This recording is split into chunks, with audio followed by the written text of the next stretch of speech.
The church plunged into silence as tears streamed down Emily's face. Her white gown pulled around her wheelchair, a stark symbol of a broken promise. Michael, the man who had pledged to love her forever, now stood tall above her, his handsome face twisted with a cruel, sudden resolve. "I can't do this," he announced, his voice ringing unnaturally loud in the quiet sanctuary, aimed at the stunned guests. "I can't marry someone like her." The words hung heavy in the air, thick as poison, as Emily's world shattered right there before the altar. Emily had always known life wasn't fair.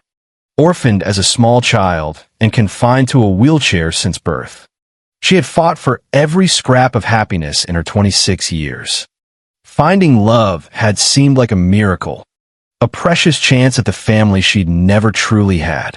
But now, on what should have been the happiest day of her life, that dream was crumbling into dust before her very eyes. The wedding guests shifted uncomfortably, whispers rippling through the pews like an ill wind. Some faces showed pity, others a morbid fascination at the public spectacle of her humiliation.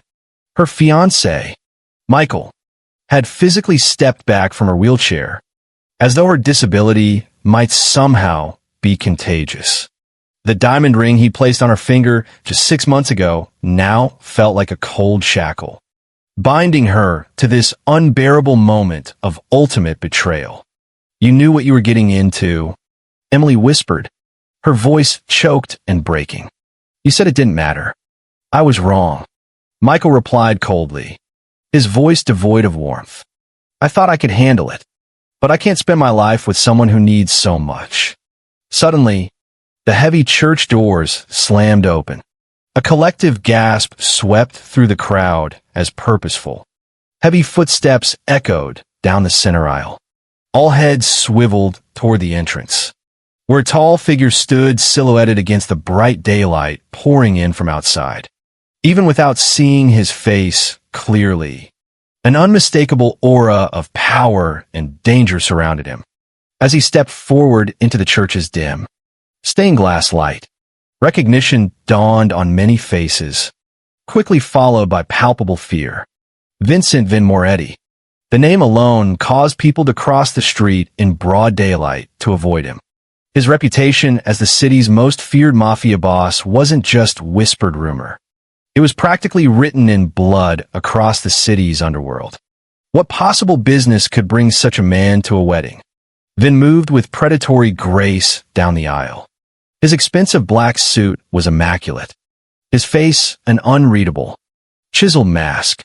Behind him followed 2 men, one older, with a scarred face that spoke of a violent past, the other younger with cold, watchful eyes. Both were clearly armed beneath their tailored jackets. The wedding guests shrank back instinctively as they passed, parents pulling children closer, men instinctively stepping protectively in front of their wives. Michael's face had drained of all color, leaving him looking pale and weak. "Mr. Moretti," he stammered, his voice barely audible. I don't understand." Vin didn't even acknowledge him. His dark, intense eyes were fixed solely on Emily, whose tears had momentarily stopped out of sheer shock and confusion. There was something in his gaze that none of the terrified onlookers could decipher, an intensity that went far beyond the coldness they expected from a man of his reputation. Without uttering a word, Vin closed the distance to the altar. He towered over Emily in her wheelchair, his broad shoulders blocking the light filtering through the stained glass windows above. For one terrifying moment, Emily thought he might be there to hurt her. Perhaps she owed a debt she didn't know about, or someone in her past had crossed this dangerous man. Instead, Vin knelt, bringing himself down to her eye level. Up close, she could see the hardness etched into his features, the small, faded scar that ran along his jawline, the eyes that had undoubtedly witnessed and caused untold violence. Yet, beneath the surface, there was something else there, too, something she couldn't quite name. "Emily," he said, his voice low and rough. almost gravelly, as if her name felt unfamiliar on his tongue. It was the first word he'd spoken since entering the church. She stared back, trembling slightly. "Do I know you?" she thought, bewildered. A muscle twitched almost imperceptibly in his jaw. "No," he answered simply, as if reading her mind. Then, to the utter astonishment of everyone present, Vin slid one strong arm beneath her knees and the other securely behind her back, lifting her from the wheelchair as effortlessly as if she weighed nothing at all. "What are you doing?" Emily gasped, her hands automatically flying to grasp his broad shoulders for support. "Put me down." Vin turned. Emily held securely in his arms and began walking back down the aisle. The silence in the church was absolute, broken only by his steady footsteps. Not even Michael dared to utter a protest as the notorious crime lord carried away his abandoned bride. "My wheelchair," Emily said desperately, looking back over Vin's shoulder.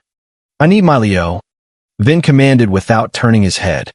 The older of his two men, the one with the scarred face, immediately moved to fold the wheelchair efficiently and carry it out behind them. Outside the church, a sleek black limousine waited, its tinted windows reflecting the stunned faces peering out from the church doors. A driver stood at attention beside it. The bright sunlight made Emily squint after the dimness inside. Everything was happening far too fast for her to process. The rejection, the raw humiliation, and now this bizarre, almost surreal kidnapping by a man whose very reputation terrified the entire city. "Please," she tried again as Vin approached the waiting vehicle. "There's been some kind of mistake. I don't know you. I don't know you anything." Vin finally looked down at her, his expression completely unreadable. "No mistake," he said simply, his voice firm.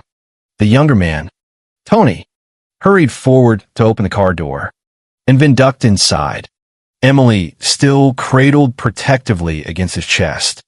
The interior of the limousine was cool, dark, and smelled faintly of expensive leather.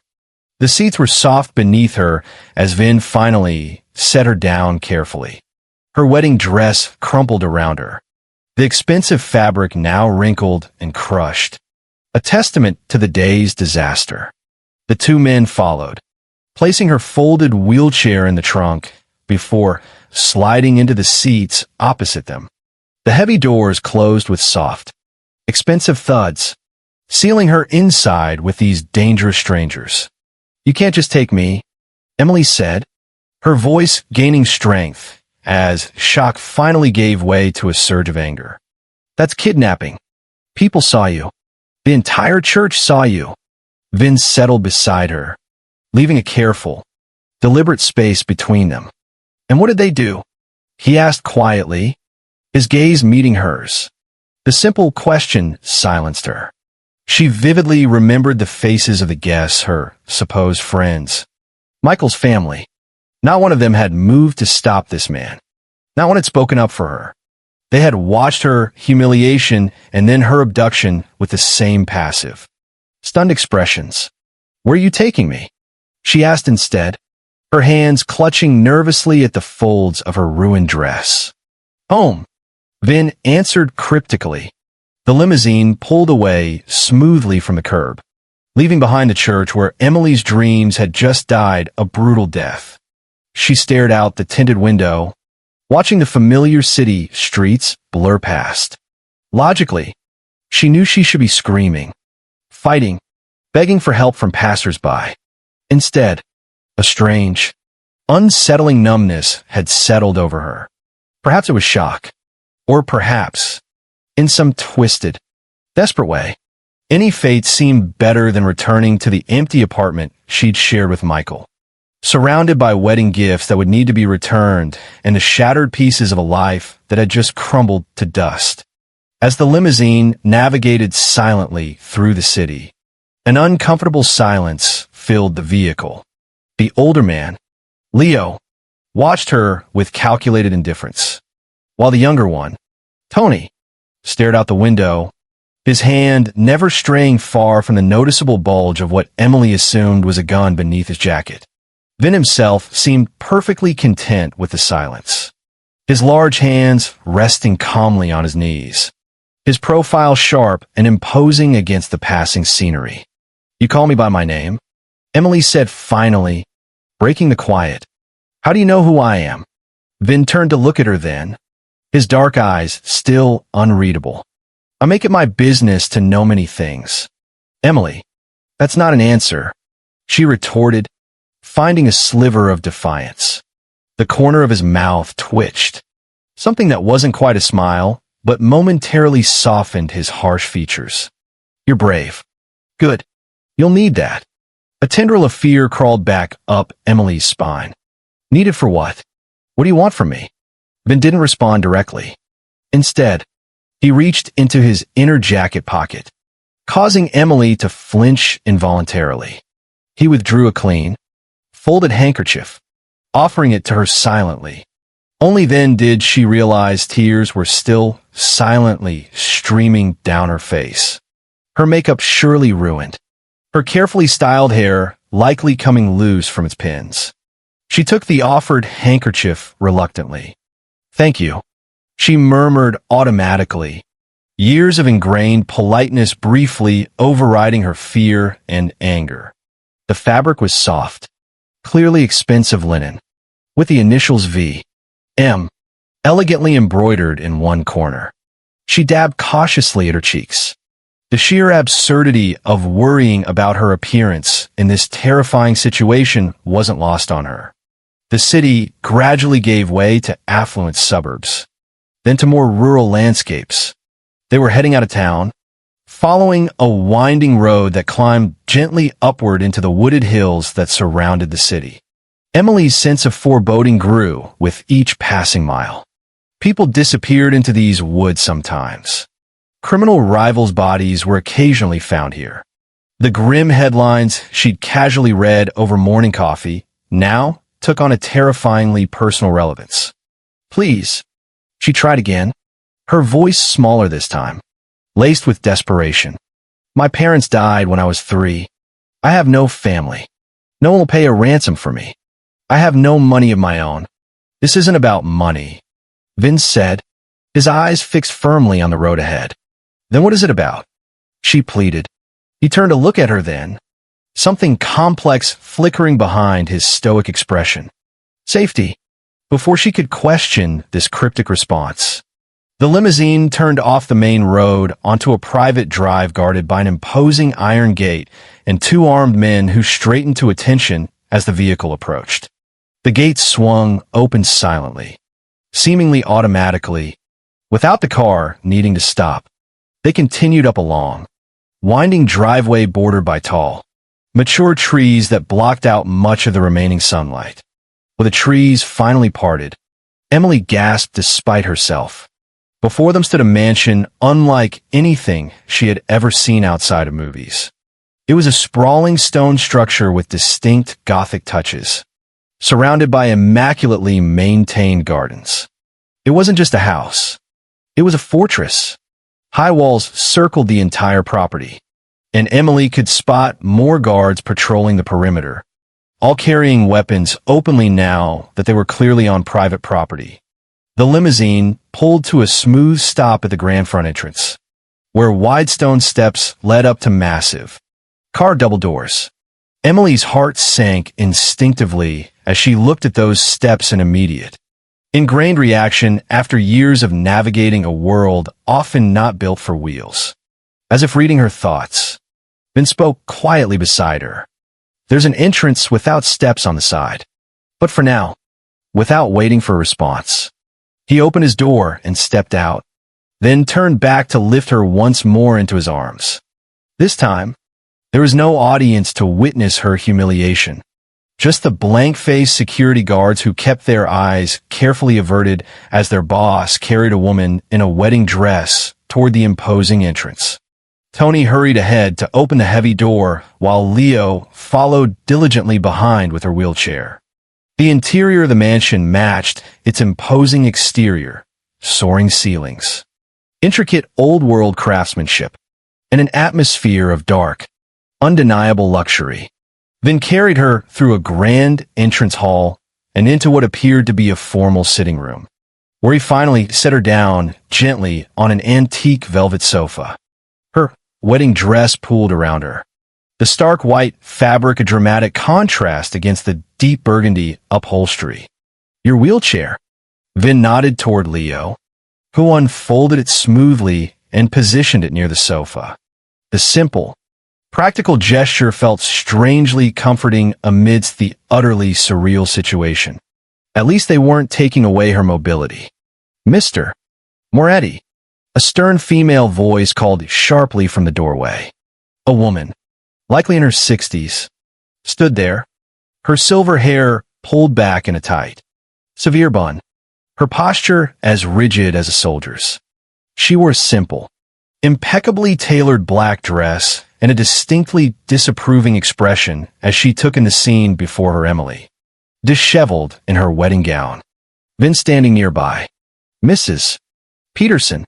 Vin acknowledged her with a slight nod. This is Emily. She will be staying with us. Please prepare the East Wing suite. The woman, Mrs. Peterson, gave Emily a thorough, appraising look, taking in the wedding dress, the tear-streaked face, the visible confusion and fear. Something that might have been sympathy flickered briefly in her sharp eyes before her professional mask returned firmly to place. Of course, sir, she replied crisply. And shall I send up some appropriate clothing? The lady appears to be unexpectedly dressed. Despite everything, the fear, the confusion, the kidnapping, Emily almost laughed at the sheer understatement. Here she was, essentially abducted in her wedding gown, and this formidable woman was concerned about appropriate attire. Yes, Vin confirmed.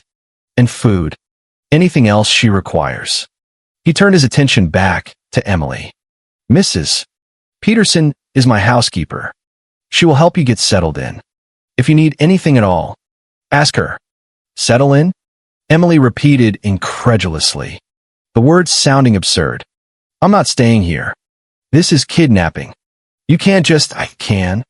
Vin interrupted, his tone flat and final, making it abundantly clear the matter wasn't open for discussion.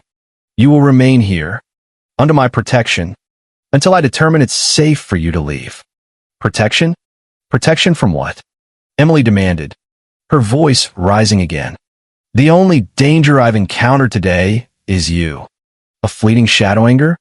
Hurt crossed Vin's face before his expression hardened once more into an impenetrable mask. You know nothing of danger, Emily, but you'll be safe here. He turned to leave, then paused in the doorway, his large frame filling it. Mrs. Peterson will show you to your rooms. This is your home now. Accept it. With that final, chilling pronouncement, he was gone, leaving Emily alone with the stern housekeeper and the crushing weight of her terrifying new reality. She couldn't stop the fresh tears that spilled down her cheeks, silent testament to her despair. Mrs.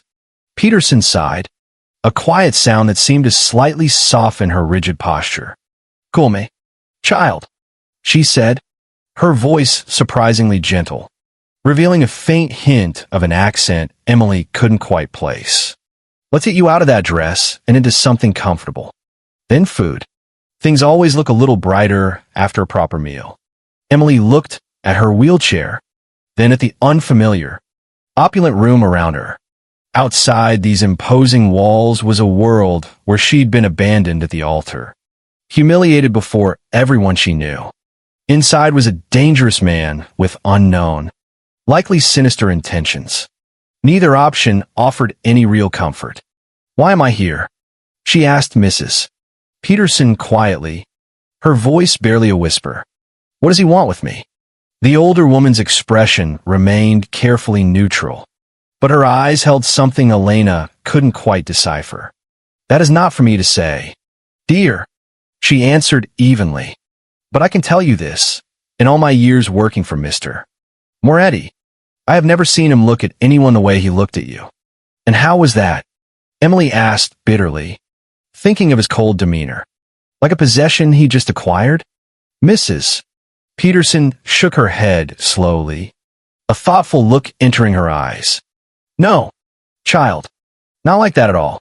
More like a treasure he feared he'd lost forever. Emily's first night in Vincent Moretti's mansion was utterly sleepless.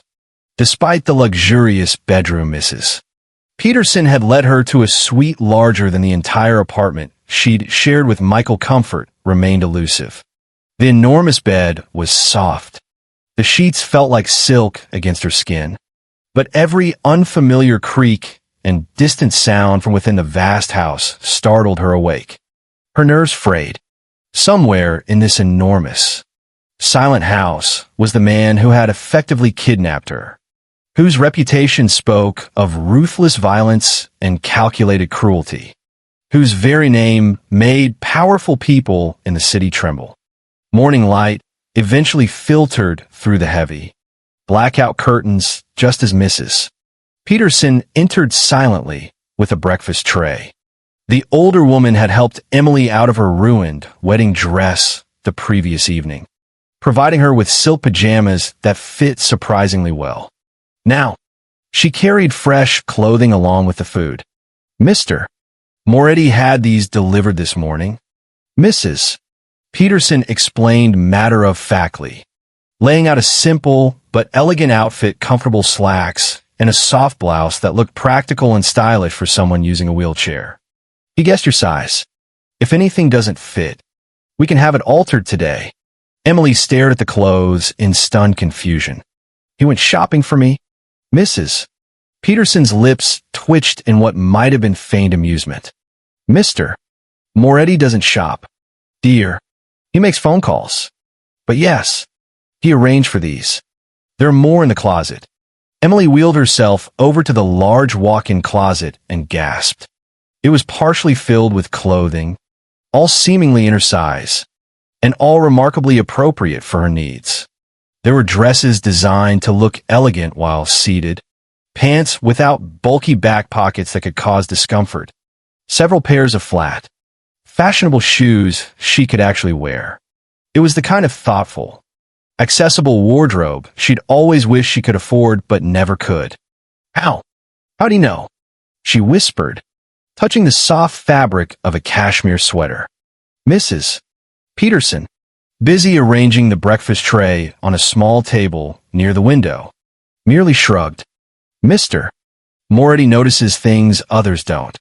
Now, eat your breakfast before it gets cold. The food was delicious. Fresh fruit, pastries still warm from the oven, coffee brewed exactly how she preferred, strong, with a touch of cream. Despite her terrifying situation, Emily found herself ravenously hungry after the emotional trauma and skipped meals of the previous day. As she ate, she gazed out the expansive window at the extensive grounds. The mansion was even larger and more imposing than it had appeared upon arrival, surrounded by meticulously manicured gardens that eventually gave way to dense, dark forest. In the distance, she could clearly see armed guards patrolling the perimeter wall. Is he keeping me prisoner? She asked Mrs. Peterson bluntly. The housekeeper was tidying the already immaculate room with practiced efficiency. The housekeeper paused in her task. The security isn't primarily to keep you in, child, she explained calmly. It's to keep others out. Others? Who? Emily pressed. Mrs. Peterson's expression closed off instantly. Mr. Moretti has enemies. Many enemies. And why should I be concerned about his enemies? Emily asked, a note of resentment in her voice. Because now, Mrs. Peterson answered simply, her gaze direct. They're likely your enemies. Too. She moved toward the door. When you're ready, I'll show you around the accessible parts of the house. This will perhaps be easier if you don't think of yourself as a prisoner. What should I think of myself as then? Emily asked bitterly, gesturing around the luxurious cage. Mrs. Peterson considered this for a moment. Her head tilted slightly. A guest. Under protection. Left alone. Emily dressed in the new clothes, which fit perfectly. She brushed her hair, washed the tear stains from her face, and tried desperately to gather her scattered thoughts. She needed to think clearly, logically. Escape seemed impossible, even if she could somehow miraculously get past the numerous guards and the high walls. The mansion was isolated, surrounded by miles of dense woods. In her wheelchair, she wouldn't get far before being caught or succumbing to the elements. A more reasonable approach, she reasoned, would be to convince Vincent Moretti to let her go. But to do that, she needed to understand why she was here in the first place. What possible interest could notorious, powerful mafia boss have in her? An ordinary woman with no connections and no wealth? Mrs.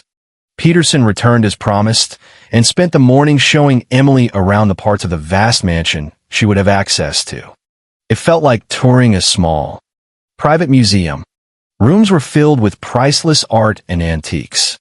There was a library with floor-to-ceiling bookshelves crammed with leather-bound volumes, and a stunning conservatory filled with exotic plants she couldn't name. The housekeeper pointed out which entrances had discreet ramps alongside their steps, which hallways were widest, which rooms had been subtly modified over the years to better accommodate a wheelchair. Again, Emily was struck by the astonishing level of thought and preparation that had clearly gone into preparing for her potential arrival. "How long has he been planning this?" she asked Mrs. Peterson quietly as they entered a bright, airy sunroom filled with morning light, where a table was already set for lunch. "Planning what, child?" the housekeeper replied evasively. "Bringing me here," Emily clarified. "These accommodations, the ramps, the accessible features, they weren't made overnight." Mrs. Peterson's expression revealed absolutely nothing. "Mr. Moretti has owned this house for many years.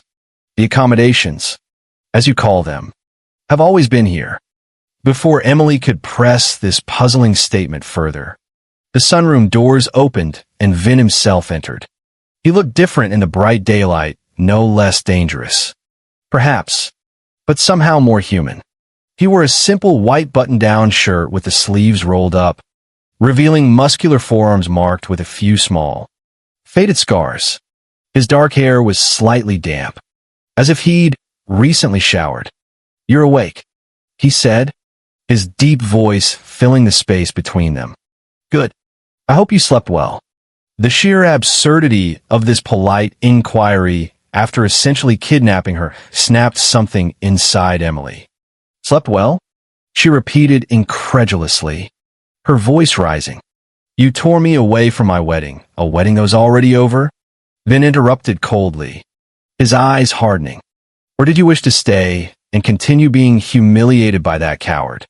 Emily flinched as if he'd struck her.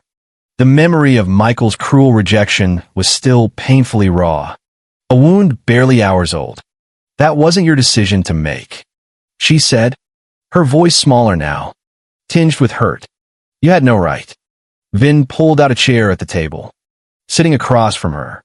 Mrs. Peterson quietly disappeared, leaving them alone in the sun-drenched room. "Perhaps not," he conceded, surprising Emily with the admission. "But it's done. You're here now. Safe." "Safe from what?" she demanded again, frustration mounting. "You keep saying that, but you won't explain what danger I'm supposedly in." Vin's jaw tightened visibly. "The world is full of dangers, Emily, especially for someone like you." "Someone like me?"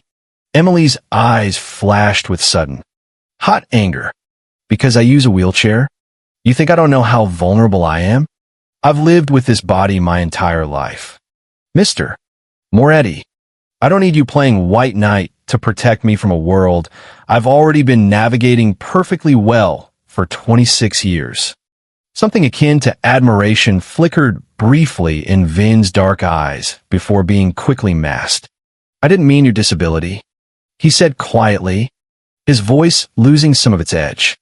"I meant someone innocent, someone good." He looked away, his sharp profile outlined against the bright windows. Goodness doesn't last long in this city without protection. There is a depth of history in those words that Emily couldn't begin to decipher. A weight of harsh experience that made her own anger falter slightly. Before she could respond, Mrs. Peterson returned silently with lunch, a light meal of soup and sandwiches that, under normal circumstances, Emily suspected would have been delicious. They ate in an uncomfortable, charged silence. Vin occasionally glanced at her, as if checking that she was actually eating. The strange domesticity of the scene was utterly surreal. Sharing a quiet lunch with a man whose fearsome reputation suggested he'd probably ordered men killed with the same hands, now carefully holding a soup spoon. The clothes fit well, he observed finally, breaking the silence. Is there anything else you need? Emily set down her spoon deliberately. I need to know why I'm here. Mr. Moretti. Real answers this time, not cryptic comments about safety and protection. Vin studied her for a long moment, his dark eyes intense and unreadable. You're here because you have nowhere else to go, he said finally, his tone matter of fact. Your fiancé abandoned you at the altar. You have no family to turn to. Your supposed friend stood by and watched as you were humiliated. His voice wasn't intentionally cruel, but the blunt words stung nonetheless, reminding her sharply of her isolation. Here, you have safety, comfort, anything you could possibly want. Except freedom, Emily pointed out quietly. Freedom to do what? He countered, leaning forward slightly. Return to an empty apartment?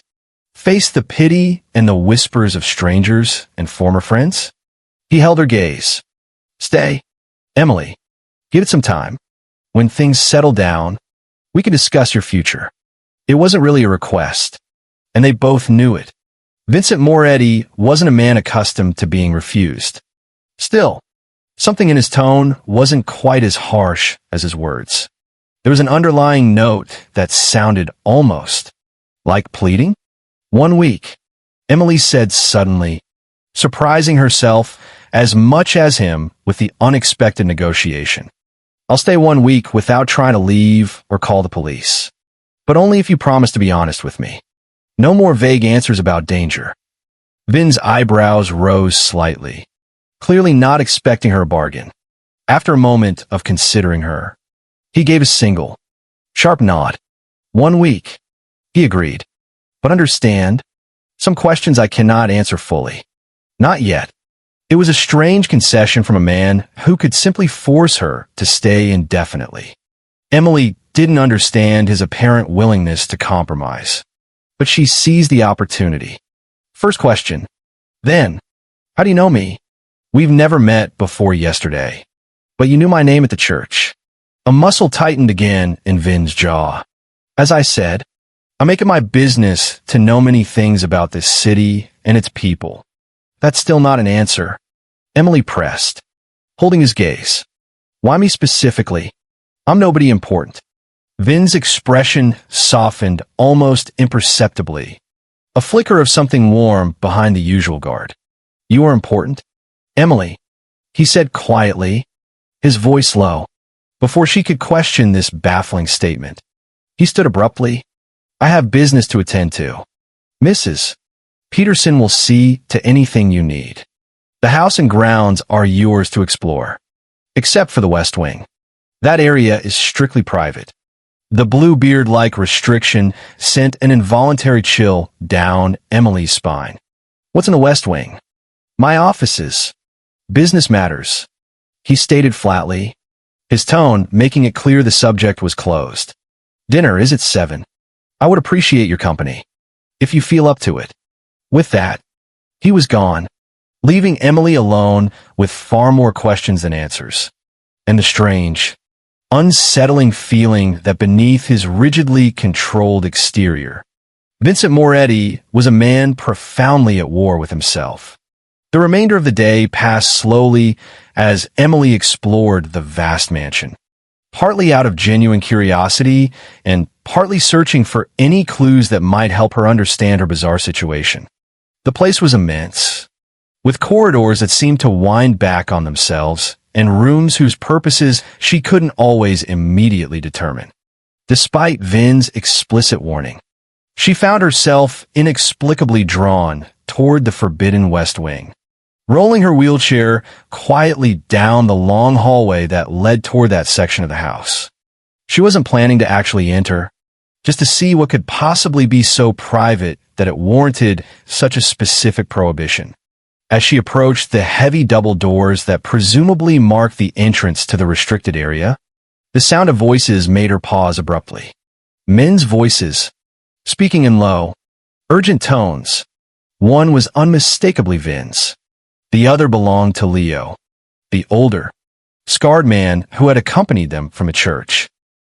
"Cannot afford to be distracted right now, Vin," Leo was saying, his voice firm but respectful. "The Falcone family is making moves on the South Side docks. They think you've gone soft since." His voice trailed off slightly. "Let them think what they want," Vin replied, his voice hard as steel. "It will make their surprise all the greater when I crush them." "And the girl? What were you thinking, Vin? Bringing her here? Into the heart of our operation? If they discover who she is to you?" "Enough." Vin's voice was sharp as a blade, cutting Leo off mid-sentence. "She stays. She's safer here than anywhere else in the city. The matter is not open for discussion. You risk everything for her," Leo said, his tones softening slightly, laced with concern. "At least tell her the truth. She deserves that much." "She's not ready," Vin answered, and Emily could hear something like pain coloring his words. "She doesn't remember, and when she does," there was a heavy pause. "She'll hate me for what I've become." Emily's heart pounded so loudly in her chest, she was sure they must be able to hear it through the thick wooden door. Remember? Remember what? She had never met Vincent Moretti before yesterday. She would certainly remember encountering such an intense, formidable man. Yet, he spoke as if they shared a significant history, as if she had forgotten something crucial about him.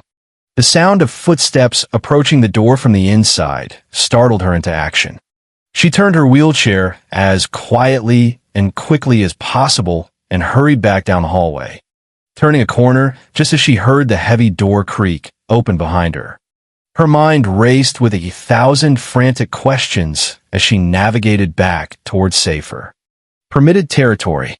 In her confusion and haste, she took a wrong turn and found herself in a part of the house she hadn't explored earlier with Mrs. Peterson. This hallway was different.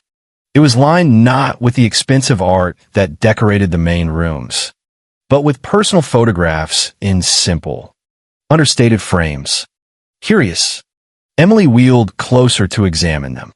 Her breath caught sharply in her throat.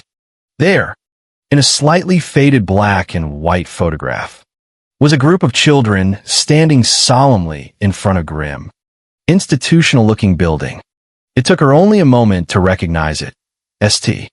Jude's Orphanage, the place where she had spent 10 long years of her childhood after her parents' sudden death. She knew that building intimately its cold stone steps that had always made her dependent on caretakers to carry her up and down. The long dormitories with beds lined up in perfect, impersonal rows. The small, drafty chapel where they were required to pray each morning and evening.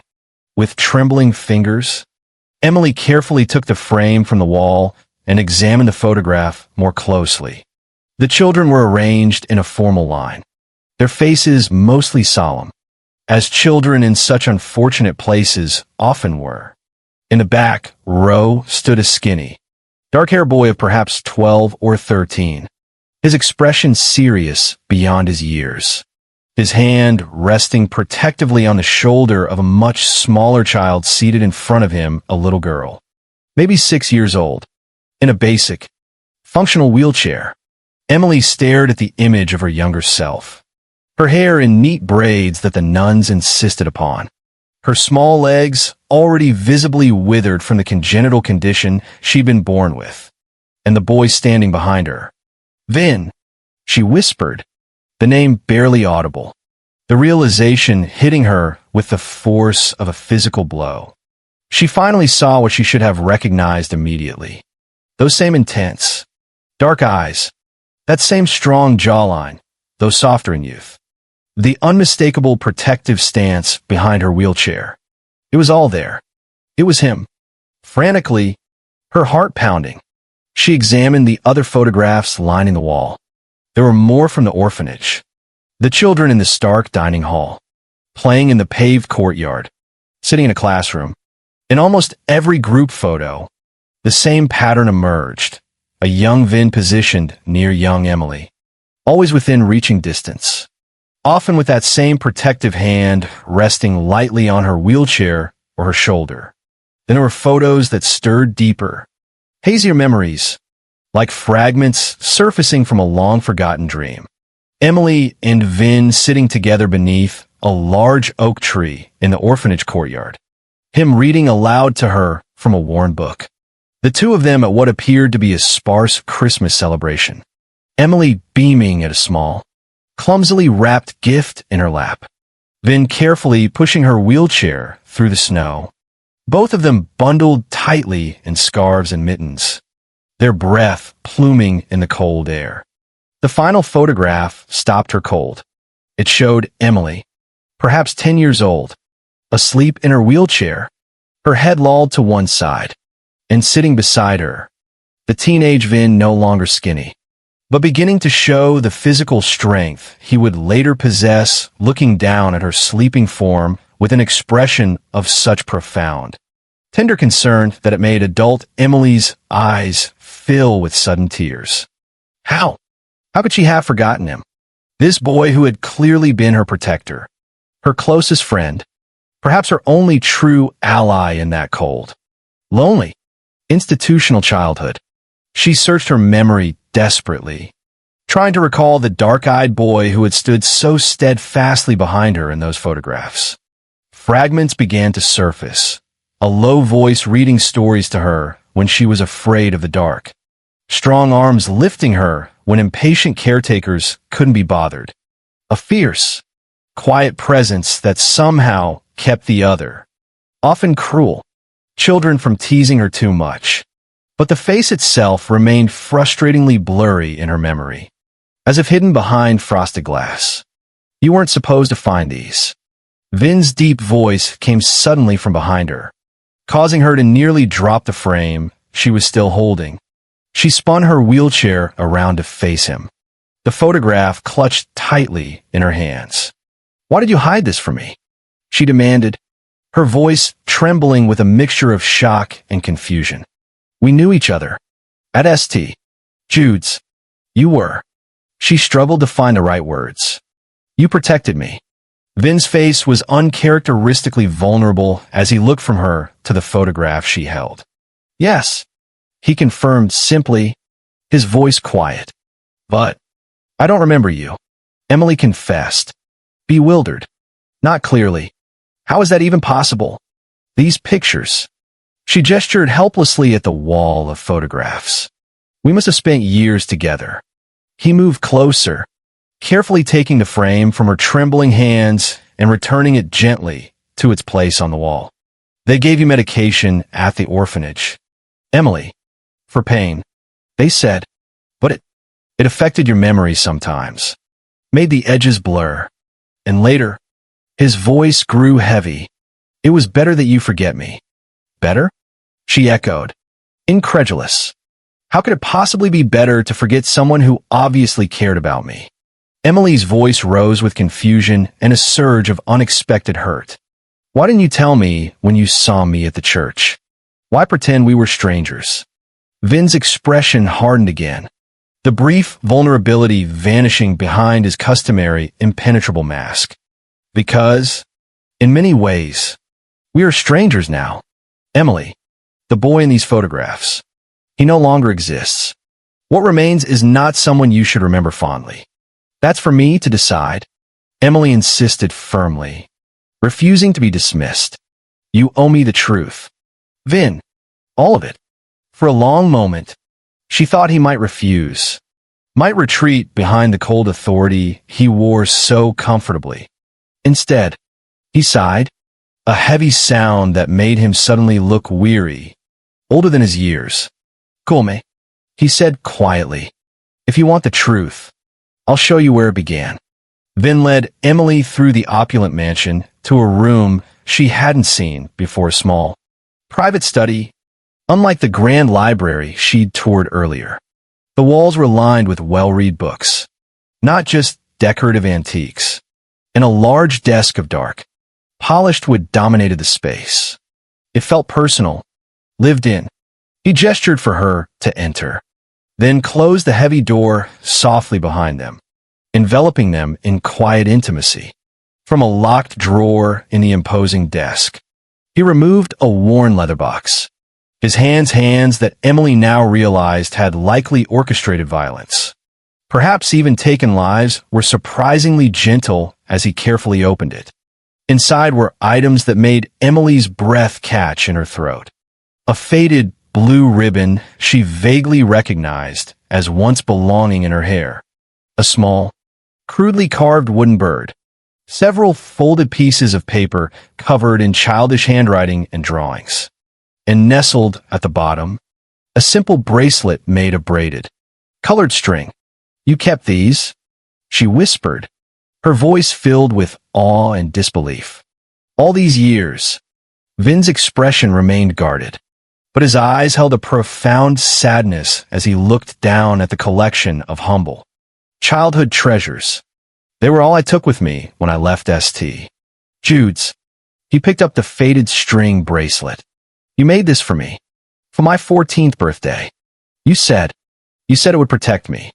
Emily stared at the bracelet, and suddenly, a specific memory surfaced like a bubble breaking through the murky water surface. She had made it for him, working on it secretly at night under her thin blanket when the other children were asleep, using colored strings smuggled from the craft room. She remembered being determined to give him something special, something meaningful, because he had always protected her, always made sure she had enough food at mealtimes, always carried her up the dreaded stairs when her arms were too tired to manage with the clumsy crutches they sometimes forced her to use for her own good.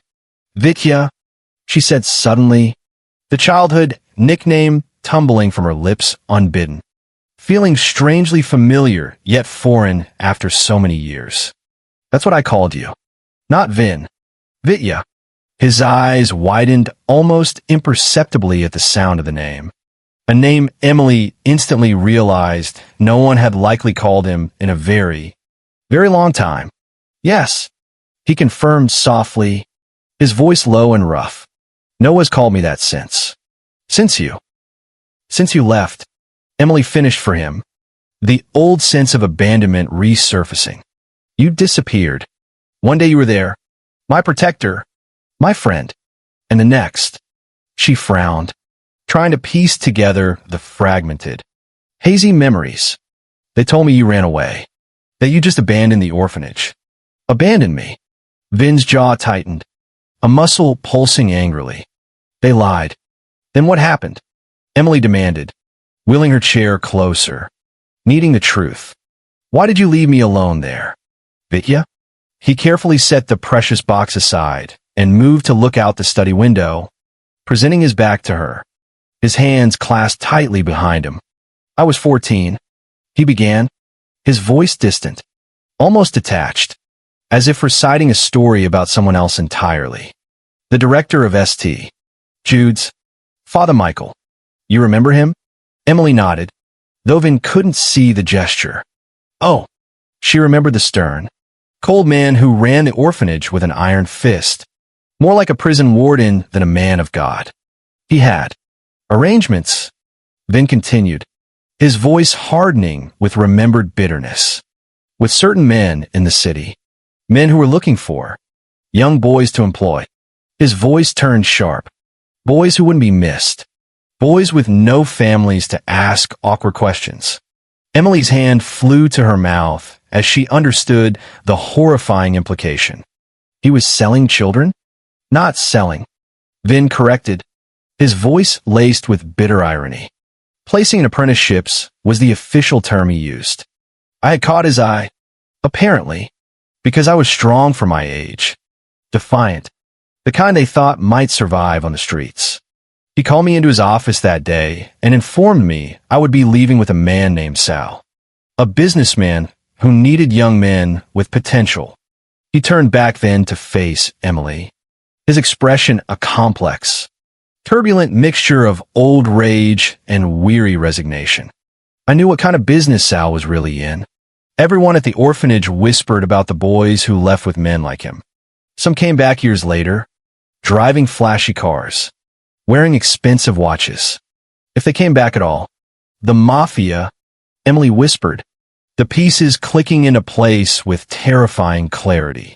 He was recruiting for the mafia. Vin nodded grimly. I told Father Michael I wouldn't go, that I needed to stay at St. Jude's.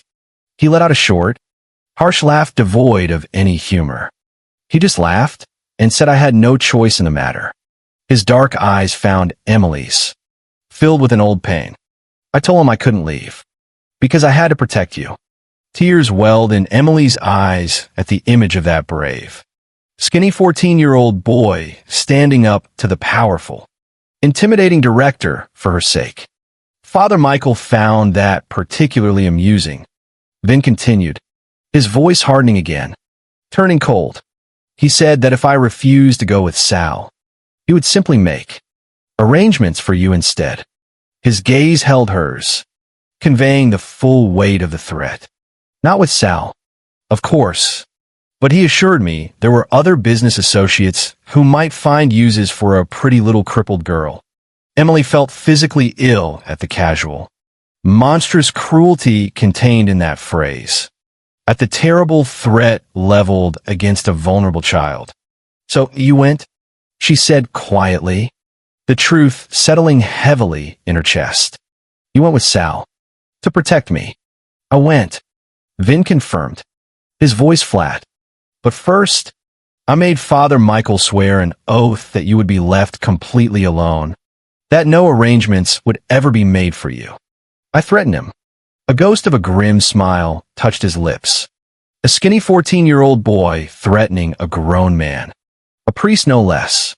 But he believed me. He saw something in me even back then. Something that scared him. What? What did you threaten him with? Emily asked, almost afraid to know. Vin's eyes darkened, holding a chilling intensity. I told him, he said slowly, deliberately, that if anything ever happened to you, if you were ever hurt or sent away from St. Jude's for any reason, I would come back one day, and I would burn St. Jude's orphanage to the ground, with him inside it. The cold, absolute certainty in his voice sent a shiver down Emily's spine. She had no doubt that the boy Vin had meant every single word. Just as the powerful, dangerous man standing before her now would be fully capable of carrying out such a terrifying threat. So you left to save me, she said softly, the magnitude of his sacrifice hitting her. But why didn't you tell me?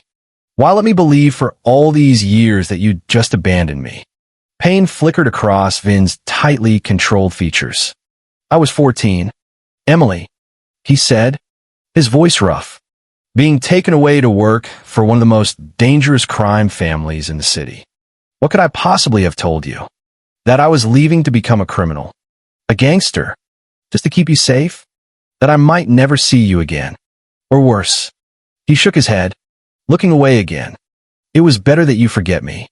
Better that you hate me for leaving than know the terrible truth of where I was going and what I would become. Emily wheeled her chair closer to him, looking up at the imposing man who had once been her childhood protector. Her Vitya, what happened to you? With Sal?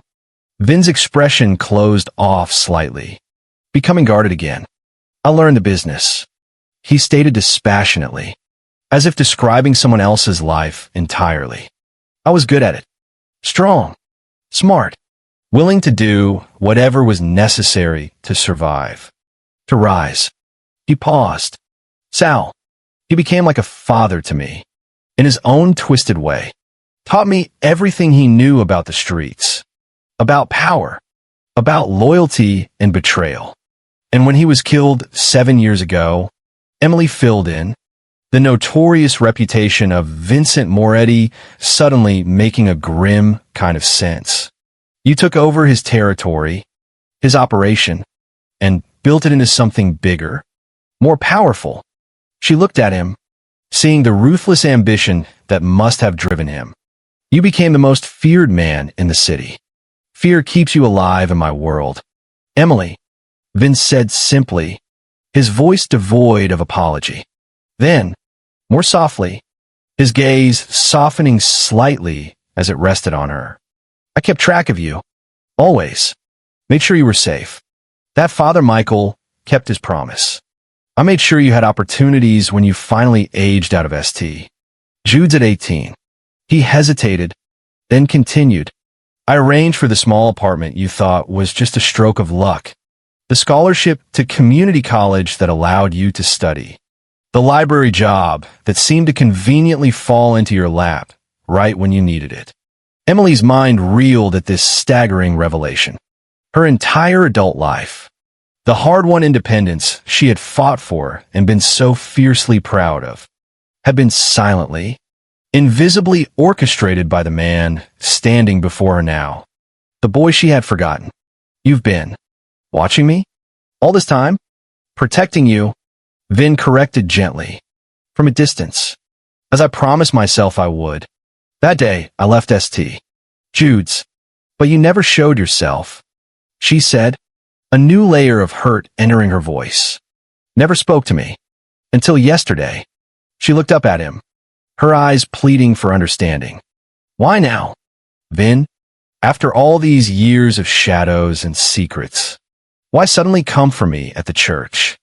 Vin's carefully constructed composure finally cracked slightly, revealing a flash of the raw emotion he normally kept so tightly concealed beneath layers of control. Because I saw you crying, Emily, he said simply, his voice rough with feeling. Because that pathetic excuse for a man who should have treasured you above all else, humiliated you in front of everyone. And I remembered. He paused, swallowing hard. I remembered a promise I made to a little girl in a wheelchair 20 long years ago. What promise? Emily asked, though a part of her, deep inside, already knew the answer. That no one, Vince said, his voice thick with conviction, his dark eyes burning into hers, would ever hurt you again. Not while I lived. The silence that followed was heavy, charged with 2 decades of separation. Secrets, sacrifice, and a protection Emily had never even known existed. She looked at the man before her, struggling to reconcile the dangerous, feared mafia boss with the kind, protective boy who had once read her stories and fiercely defended her from childhood bullies. Both were real. Both were Vin. Both were Vitya.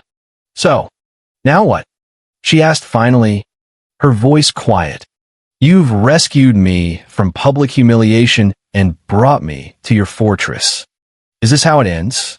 Me living here as your... What? Your ward? Your responsibility? Your prisoner? Vin's expression softened in a way she suspected very few people ever witnessed. None of those things. Emily, he said softly, you're free to leave whenever you truly wish to. I meant what I said. I would provide you with anything you need. A new home somewhere else. Financial security. Whatever it takes to make you happy and safe.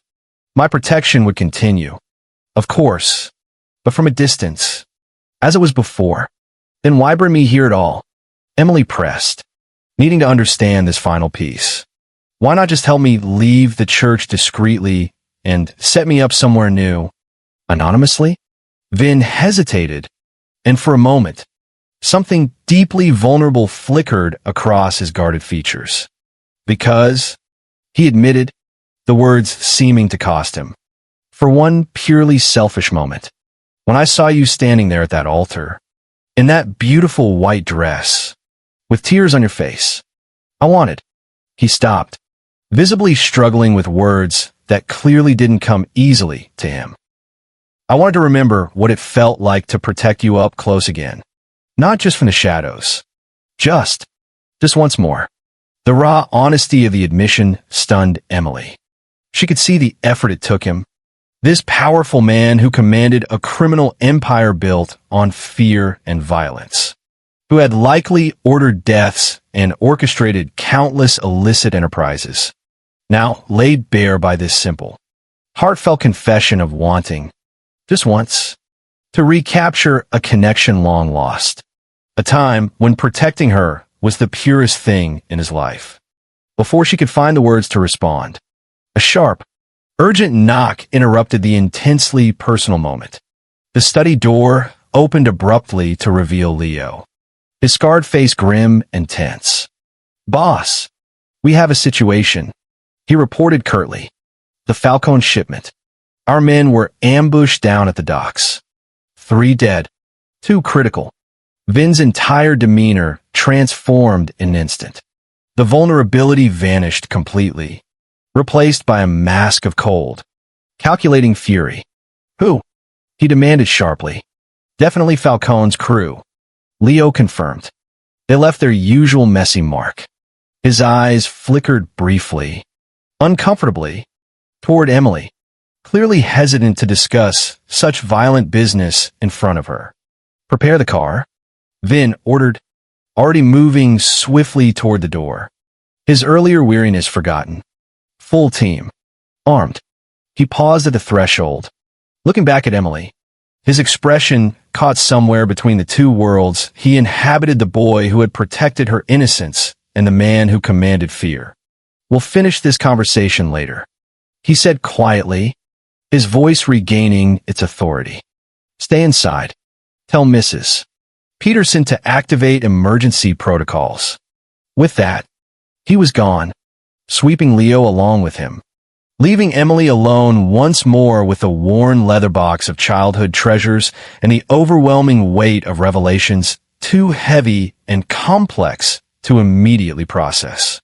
Through the study window, she watched numbly as a convoy of black SUVs roared down the long driveway, carrying Vin and his men away from the deceptive tranquility of the mansion and toward a violence she could only dimly, terrifyingly imagine.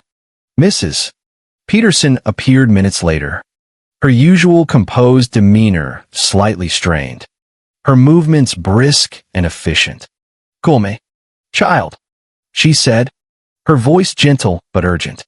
"When there's trouble, we move to the secure rooms." "Trouble?" Emily asked, following the housekeeper down a hallway she hadn't explored before, her wheelchair rolling smoothly over the polished floors. "Is it dangerous here?" "Now." Mrs. Peterson's expression was grim. "Mr. Moretti has powerful enemies. Today, it seems, they have made a significant move against him. It is unlikely they would dare attack the house directly, but we take no chances." She led Emily to what appeared to be a normal, albeit luxurious, guest bedroom. Then, she pressed a hidden panel beside the bookcase, revealing a heavy, reinforced steel door. "These rooms are secure," she explained, ushering Emily inside. Bulletproof glass, reinforced walls, like a fortress within a fortress. Inside was a comfortable sitting area, a well-appointed bedroom, and a small kitchenette, all clearly designed for extended stays if necessary.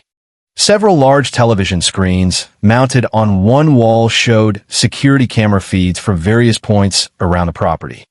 How often does this happen?"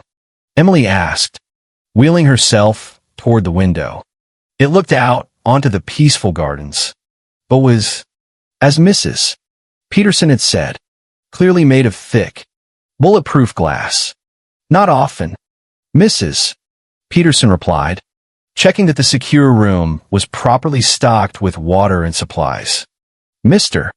Moretti usually anticipates and prevents threats before they escalate to this level. This attack today, it is unusual, bold." Emily watched the older woman's methodical, calm movements. "You've worked for him a long time," Haven't you, Mrs. Peterson? The housekeeper nodded. Since he first acquired this house, nearly 10 years ago, he was very young then, really just beginning to build his empire. But already formidable. Did you know? Emily asked quietly. About me? About our history at St. Jude's? Mrs. Peterson paused in her tasks, regarding Emily with a careful, assessing look. He told me, many years ago, that there was a girl from his childhood who must be protected at all costs. That accommodations should always be ready for someone using a wheelchair, should the need ever arise. Her expression softened almost imperceptibly. I have worked for difficult men most of my life, Miss Emily. Dangerous men. But I have never seen one keep childhood treasures stored carefully in a box in his desk drawer. Never seen one look at old photographs with such longing. He's a criminal. Mrs. Peterson, Emily said, the words tasting bitter, spoken more to herself than to the housekeeper. He hurts people, probably kills them. Yes, Mrs. Peterson answered simply, without judgment or justification. He is those things, but he is also the boy who protected you. Both truths exist together. Hours crawled by with agonizing slowness, and still no word from Vin. Emily watched the security feeds compulsively, seeing guards patrol the sprawling property with heightened alertness. Weapons clearly visible now. Mrs. Peterson brought food and attempted to distract her with polite conversation. But Emily's thoughts remained fixed on Vin, on the brave boy she barely remembered, and the dangerous, complicated man he had become. It was well past midnight when the security cameras finally showed the convoy of black SUVs returning, driving faster than usual up the winding driveway. Emily's heart clenched tight in her chest as she watched Vin emerge stiffly from the lead vehicle. His white shirt was stained dark with what could only be blood. He moved awkwardly, one hand pressed tightly to his side, while Leo and the other men formed a protective, anxious circle around him. He's hurt, Emily gasped, turning wide eyes to Mrs. Peterson. The housekeeper was already moving toward the secure room's door. Stay here, she ordered firmly but kindly. I will check on him and let you know his condition. Left alone, Emily paced the secure room as best she could in her wheelchair, circling the confined space again and again as the minutes stretched out unbearably. Finally, the reinforced door opened to reveal Mrs. Peterson, her usually composed expression deeply troubled. He is being seen by the doctor now, she reported quietly. A bullet grazed his side. It's not critical, but he lost a fair amount of blood. I want to see him, Emily said immediately, her voice firm. Mrs. Peterson hesitated. He is not in a state to receive visitors. Miss Emily, when men like Mr. Moretti return from battle, they are not always themselves. I don't care, Emily insisted, her resolve hardening. Take me to him. Perhaps seeing the unshakable determination in her eyes. Mrs. Peterson finally gave a small nod. Very well. But please, do not be shocked by what you see or hear. This is his world. Miss Emily, this is who he is now. She led Emily through the quiet mansion to what appeared to be a fully equipped medical suite, yet another room she hadn't been shown on her initial tour. Outside the door stood Tony, the younger bodyguard who had accompanied them from the church. His face was spattered with dried blood, though he appeared uninjured himself. His eyes widened slightly in surprise at the sight of Emily approaching. She insists on seeing him. Mrs. Peterson explained quietly to Tony. Is the doctor finished? Tony nodded. Just left. Boss is in a mood, though. Refused the painkillers. Mrs. Peterson sighed, a sound of weary resignation, as if this was a familiar battle. Of course not. Stubborn as always. She turned to Emily. I'll wait out here. Call if you need anything. Emily took a deep, steadying breath and pushed open the door. The room beyond was clinically bright, equipped much like a small emergency room. Vin sat shirtless on an examination table, his muscular torso marked with a constellation of old scars and fresh, angry bruises. A clean white bandage was wrapped tightly around his lower ribs, already showing a small spot of red seeping through. His knuckles were raw and bloody, and his face sported a fresh cut above one eyebrow that was still oozing slightly. He looked up sharply as she entered, surprise briefly replacing the cold fury still simmering in his dark eyes. "You shouldn't be here, Emily," he said, his voice rough with pain and something darker, more dangerous. "Not when I'm like this." Emily wheeled closer, slowly taking in the stark evidence of violence etched onto his body. This was the brutal reality of his life, the physical cost of the path he had chosen, or perhaps the path that had been chosen for him back when he was just 14.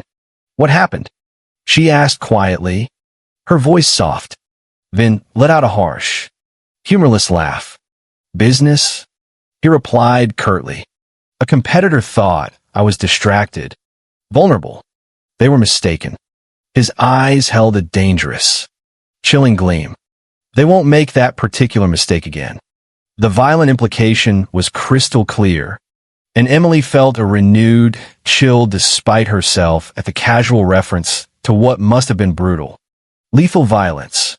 "You're hurt," she said instead, focusing on the immediate, tangible concern. "It's nothing," Vin dismissed dismissively, though his rigid posture and the tightness around his mouth betrayed the significant pain he was clearly in. "Just a scratch." Emily moved her wheelchair closer still, stopping directly in front of him.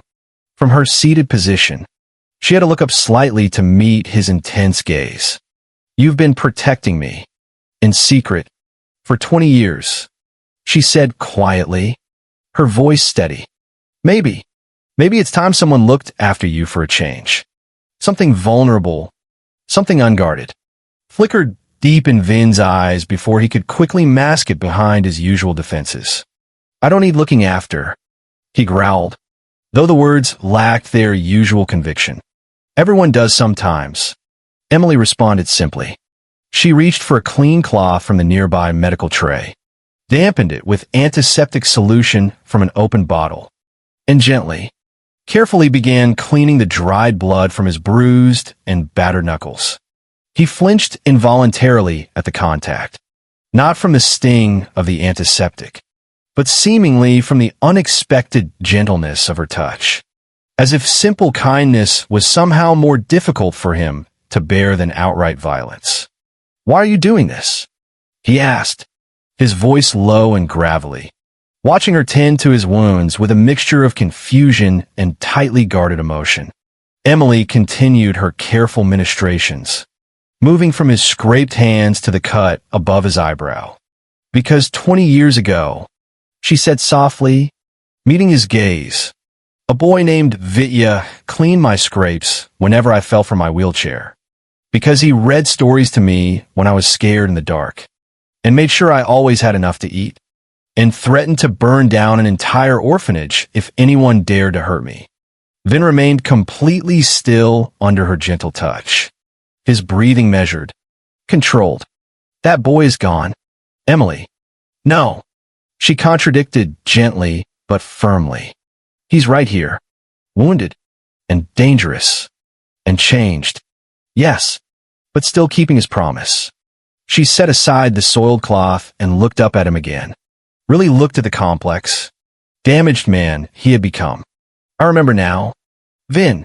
Not everything. The memories are still fragmented, hazy, but enough. I remember feeling safe when you were near. I remember crying for days after they told me you'd run away." Vin's carefully constructed composure fractured visibly then. Pain that clearly had nothing to do with his physical injuries crossed his harsh features, making him look suddenly younger, more vulnerable. "I never wanted to leave you, Emily," he admitted, his voice barely audible, thick with decades of suppressed regret. "You were the only pure, Good thing in my entire life back then. And now? Emily asked softly, holding his gaze, needing to know. What am I to you now? Vin?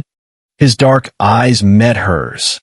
And for perhaps the first time since she'd arrived in a strange, violent world, she saw raw, naked truth in them. Everything, he said simply, the single word imbued with astonishing weight. You're the reason for all of it. Every terrible thing I've done. Every life I've taken. Every empire I've built. It was all to become powerful enough, untouchable enough, that no one could ever threaten you again. To become someone who could protect you completely, even if it had to be from a distance. The staggering weight of his confession hung heavy in the sterile air between them. 20 years of violence and ruthless ambition, all circling back, in the end, to a promise made to a lonely little girl in a wheelchair. I never asked for that kind of sacrifice, Emily whispered, her voice choked with emotion. It wasn't a sacrifice, Vin responded, his voice finding some of its old strength. It was a choice. My choice.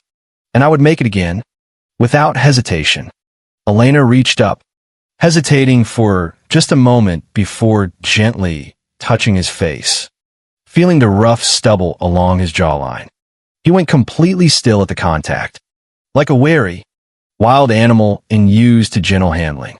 You've protected me all these years, she said softly. But who protected you?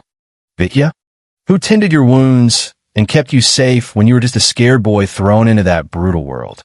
Something broke deep within Vin's carefully maintained control then. He closed his eyes briefly, leaning ever so slightly into her gentle touch. A silent admission of need. No one, he answered, his voice barely a whisper. That's not how my world works. Maybe your world needs to change, Emily suggested softly, hopefully. Vin opened his eyes, a hint of his earlier hardness returning as reality reasserted itself. My world is what keeps you safe. Emily, what happened today? This violence? This is the reality of the protection I provide. Men died tonight because they came against me. I killed them. That fundamental truth doesn't change just because you remember a boy who read you stories. I know that, Emily said, withdrawing her hand slowly. I'm not naive enough to think you'll suddenly abandon the life you've built, the power you command. But maybe, she held his gaze steadily, maybe you don't have to keep me at such a distance anymore. Maybe we both need to remember what it feels like to have someone genuinely care whether we live or die. Vin studied her face intently, searching for something judgment, perhaps, or fear, or disgust. Finding none of those things, only a quiet strength and understanding. He seemed to reach a decision. Stay, he said simply, not as a prisoner, or a ward, or out of some misplaced sense of obligation or debt. Just stay, for a while, until we both figure out what this is now. It wasn't a declaration of love, or even of deep friendship. It was an offering of time. Time to carefully rediscover a connection buried beneath 2 decades of separation, violence, and transformation. Time to somehow reconcile the protective boy from the orphanage photographs with the dangerous, powerful man sitting wounded before her. Time, perhaps, to decide if there was truly a place in her life for Vincent Moretti, not just as a shadowy protector from afar, but as something more tangible, more real. I'll stay, Emily agreed softly. For a while. A flicker of profound relief crossed Vin's face. So quick she almost missed it. Before it was instantly masked by his usual rigid control. But Emily had seen it. She had seen the raw vulnerability beneath the formidable armor of violence and power. The boy named Vitya still lived somewhere deep inside the feared mafia boss. And perhaps, just perhaps, that was enough to begin with. The days that followed settled into a strange, new rhythm within the imposing walls of the mansion.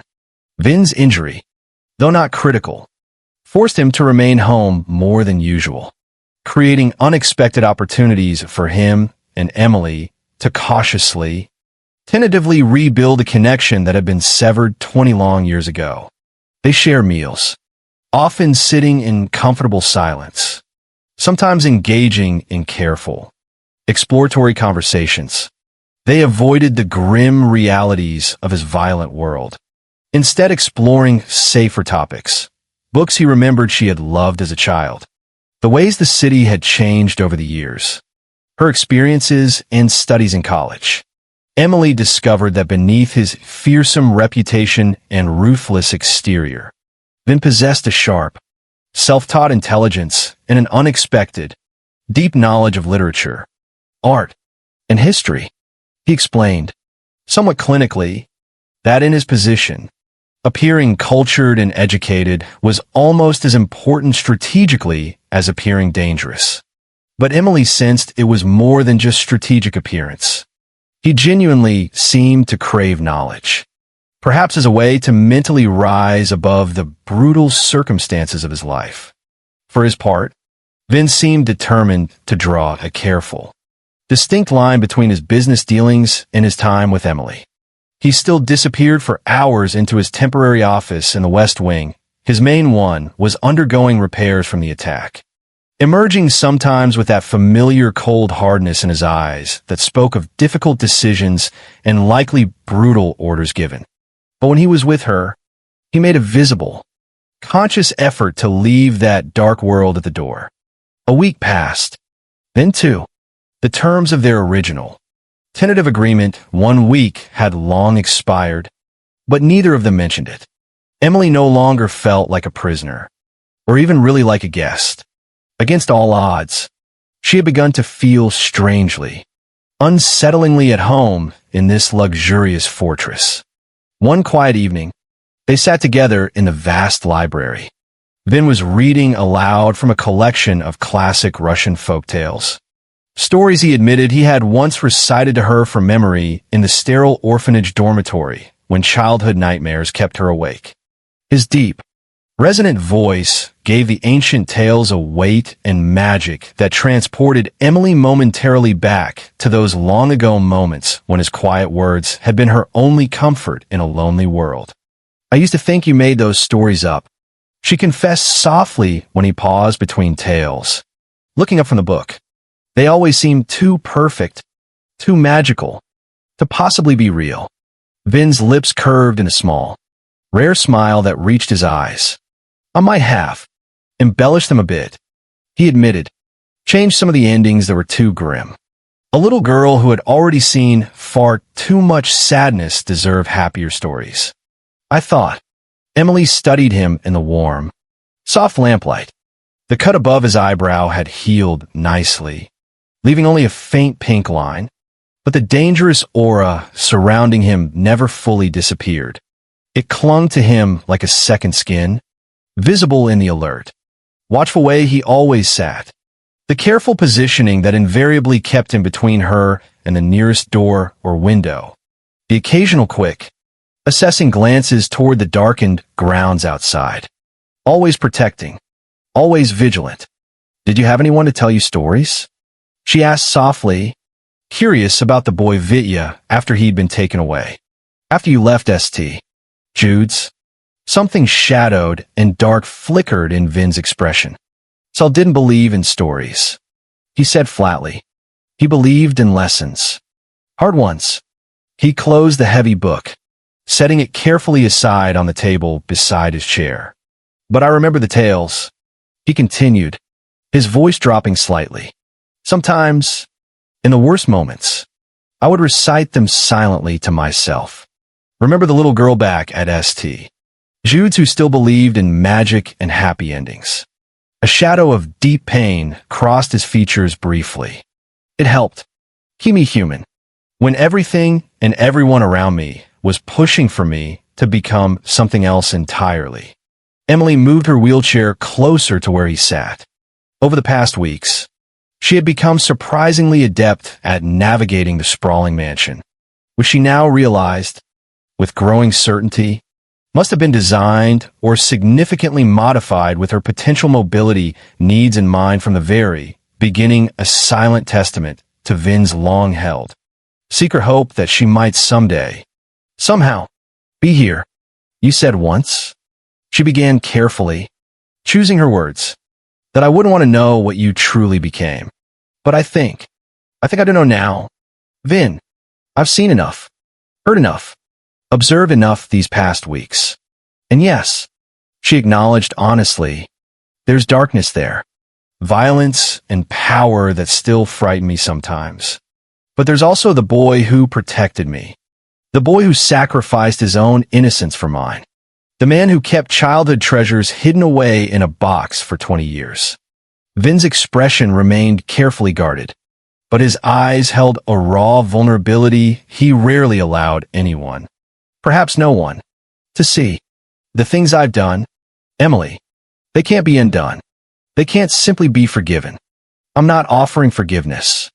Vin, Emily replied gently, meeting his intense gaze without flinching. Forgiveness implies judgment, and I haven't lived your life. I can't possibly judge the choices you made after they ripped you away from St. Jude's and threw you into that brutal world. She reached out tentatively, covering his large, scarred hand where it rested on the arm of his chair. I'm offering understanding, acceptance of all of it, the boy and the man, the protector and the predator. Vin looked down at their joined hands, his larger one remaining perfectly still beneath her touch, as if he feared any sudden movement might cause her to withdraw. Why? He asked, his voice rough, thick with suppressed emotion. Why would you possibly accept any part of this? Of me? Emily's answer was simple, heartfelt. Because, she said softly, you never stopped seeing me. Not as broken, or pitiful, or someone needing to be fixed. Just someone worth protecting, someone equal in value, even if different in circumstance. She squeezed his hand gently. Do you have any idea how rare that is? Vin, most people look at the wheelchair first, and maybe see me second, if at all. You always saw me first. The vulnerability in Vin's eyes deepened, a visible crack appearing in the formidable armor he had meticulously constructed over decades of survival. I never pitied you, Emily, because I always knew your strength, he said quietly, his voice husky. Even as a little girl, you had more courage than anyone else at St. Jude's, more kindness, in a world that showed you almost none. His voice dropped even lower, becoming almost intimate. When Sal was teaching me how to be ruthless, how to shut off my emotions, I would think of you, how you still managed to smile despite everything, how you never let the bitterness make you hard or cruel.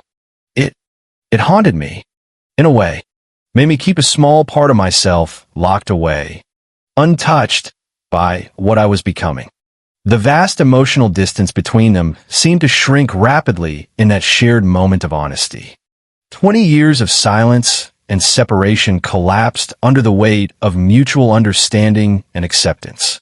Emily saw something in Vin's dark eyes then, something that went beyond protection or obligation or even guilt, something warmer, deeper, and much more frightening in its sheer intensity.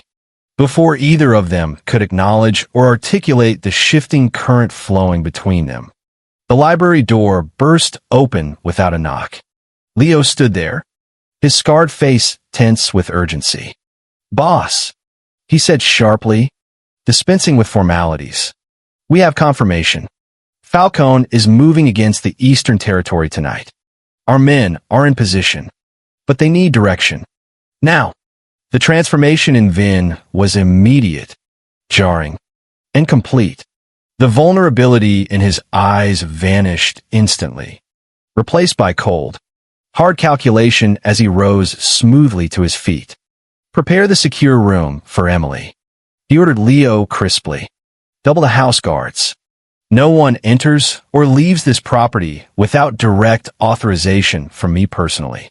"Already done," Boss, Leo confirmed quickly. The car is waiting. Vin turned back to Emily, his expression now firmly that of the mafia boss, the commander, rather than the man who had been reading folktales just moments before. I have to go, he said, his voice clipped. All business. Stay with Mrs. Peterson in the secure room. I know the protocol. Vin, Emily interrupted gently but firmly. I'll be safe. She met his gaze, adding softly, be careful. Vitya. The sound of his childhood name seemed to pause him for a single, fractional heartbeat. A fleeting glimpse of the unguarded man was briefly visible before the formidable armor closed completely shut again. He gave her one sharp nod, then strode quickly from the room, already issuing rapid, low-voiced orders to Leo as they moved swiftly toward the West Wing exit. Hours later, Emily sat tense and anxious in the secure room with Mrs. Peterson, watching the silent, flickering security feeds, just as they had 2 weeks earlier. The older woman knitted calmly, her rhythmic clicking needles a strangely soothing sound in the tense quiet, seemingly accustomed to these long, uncertain nights, while Emily could barely contain the anxiety churning inside her. Somewhere out there in the dark city, Vin was engaged in what was certainly a violent, possibly lethal confrontation with his rivals. Does it ever get easier? She asked Mrs. Peterson quietly, unable to bear the silence any longer. Waiting like this? Not knowing? The housekeeper's knitting needles continued their steady, hypnotic rhythm for a moment before she answered honestly, No, child. It never gets easy, but you learn to have faith. Mr. Moretti is exceptionally careful, meticulously strategic. He does not take unnecessary risks. But tonight feels different, Emily pressed, sensing an underlying tension even in the unflappable housekeeper. I could see it in Leo's face, in Vin's reaction when Leo mentioned Falcone. Mrs. Peterson's hands finally stilled in her lap. Yes, she admitted quietly, her gaze distant. Falcone is a particular enemy, more personal than just business. There is history between them. What kind of history? Emily asked, needing to understand the stakes. The older woman hesitated, clearly weighing how much she should reveal. Frank Falcone was once Mr. Moretti's mentor. After Sal was killed, she explained slowly. He took Vin under his wing, taught him more about the higher levels of the organization, pretended to trust him, and then betrayed him viciously in a power play that nearly cost Mr. Moretti his life. Mrs. Peterson's expression darkened with the painful memory. It was the closest I've ever seen him come to death. 3 bullets. He spent weeks recovering right here in this house, barely clinging to life, planning his revenge. And did he get it? His revenge? Emily asked quietly. Not completely. Mrs. Peterson replied, her lips thinning. He took back his territory, expanded it tenfold, crippled Falcone's operation financially. But Falcone himself escaped, went underground. He's been a shadow lurking in Mr.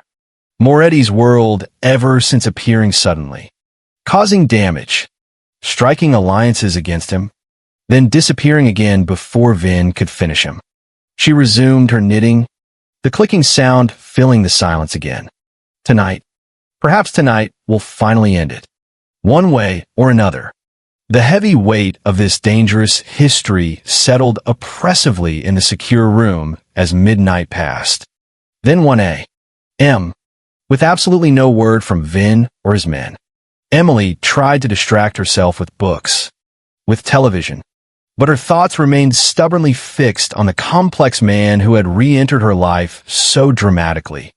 The man she was beginning to realize she cared for deeply, despite the danger he represented. It was nearly 3 o'clock in the morning when the security feed monitoring the main gate suddenly showed movement. A single black SUV, approaching rapidly, its headlights cutting through the darkness. The guards at the gate verified its occupants quickly, then waved it through without delay. Emily watched tensely as the vehicle sped up the long driveway toward the mansion's main entrance. "He's back," she said, relief flooding her voice, making her feel weak. "Mrs. Peterson set aside her knitting and moved swiftly to the security screen, her expression instantly changing to one of sharp concern as she watched Vin emerge from the vehicle alone, moving with visible urgency and difficulty toward the house. "Something is wrong," she said sharply, her voice tight.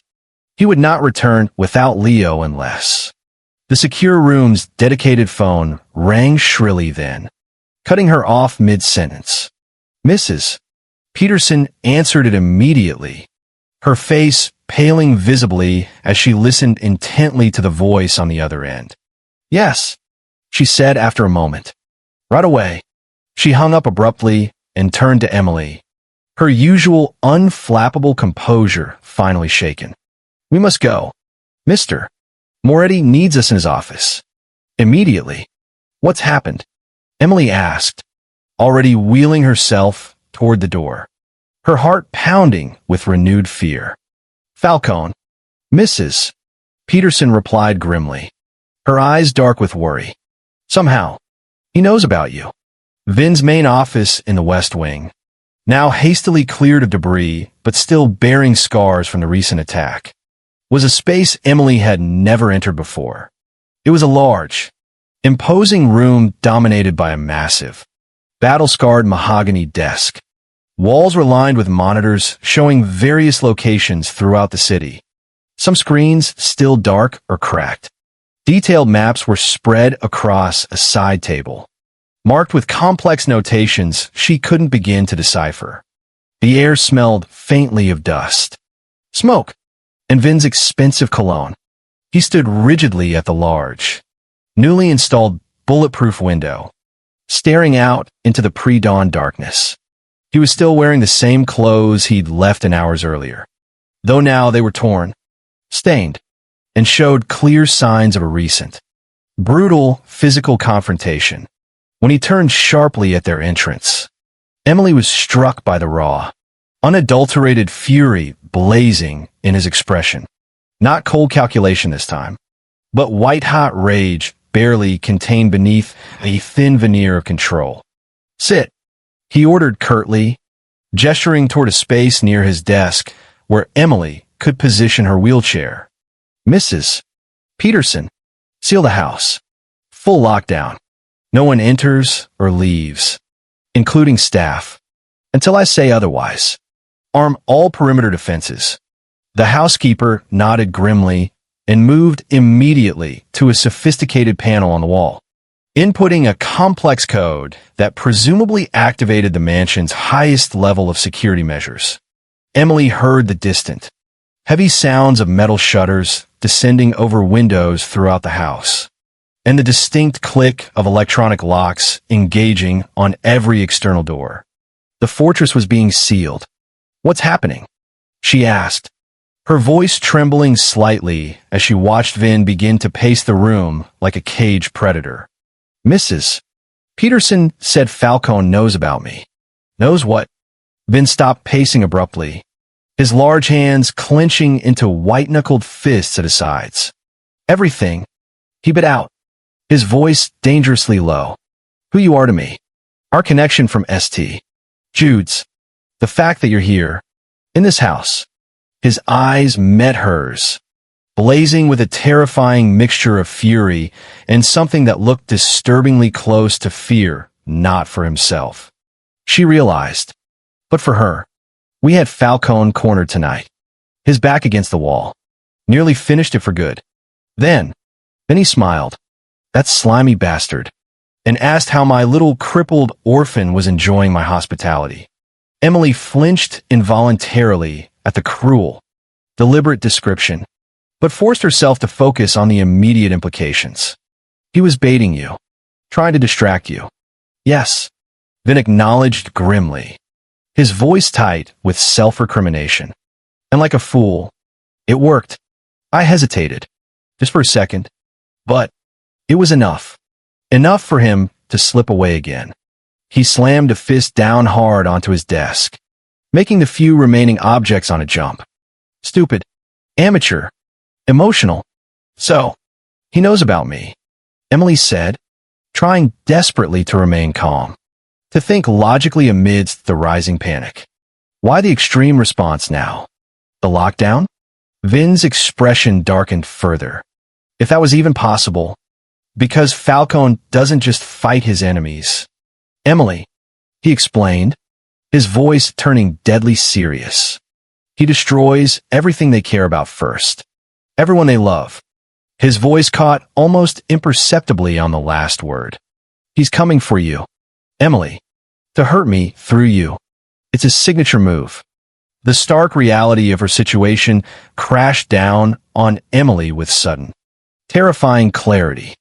This wasn't some abstract danger anymore. It was specific, targeted, personal, and undoubtedly deadly. For the first time since arriving at this strange, violent mansion, Emily felt genuine, paralyzing fear. What? What do we do? She asked, her voice surprisingly steady despite the terror gripping her. Vin seemed momentarily surprised by her question, perhaps expecting panic or accusations instead of pragmatism. We prepare, he answered, his focus sharpening. The mansion is the most secure location possible now. Guards, enhanced electronic security, reinforced structure, but we can't stay on lockdown indefinitely. He moved back to the wall of monitors, checking various camera feeds, his mind clearly racing through strategic possibilities. Leo and most of our men are still out in the city, containing the situation there, dealing with Falcone's remaining crew. They'll return by morning to fully strengthen our position here. And then what? Emily pressed, needing a plan, needing action. We just wait here for this monster, Falcone, to attack? Hope your security holds? Vin's expression hardened with grim resolve. No. Once our position here is fully secure, reinforced, I go hunting. End this. Once and for all. With me as the bait. Emily finished quietly, understanding the unspoken implication. His head snapped toward her, his eyes flashing dangerously. No. Never.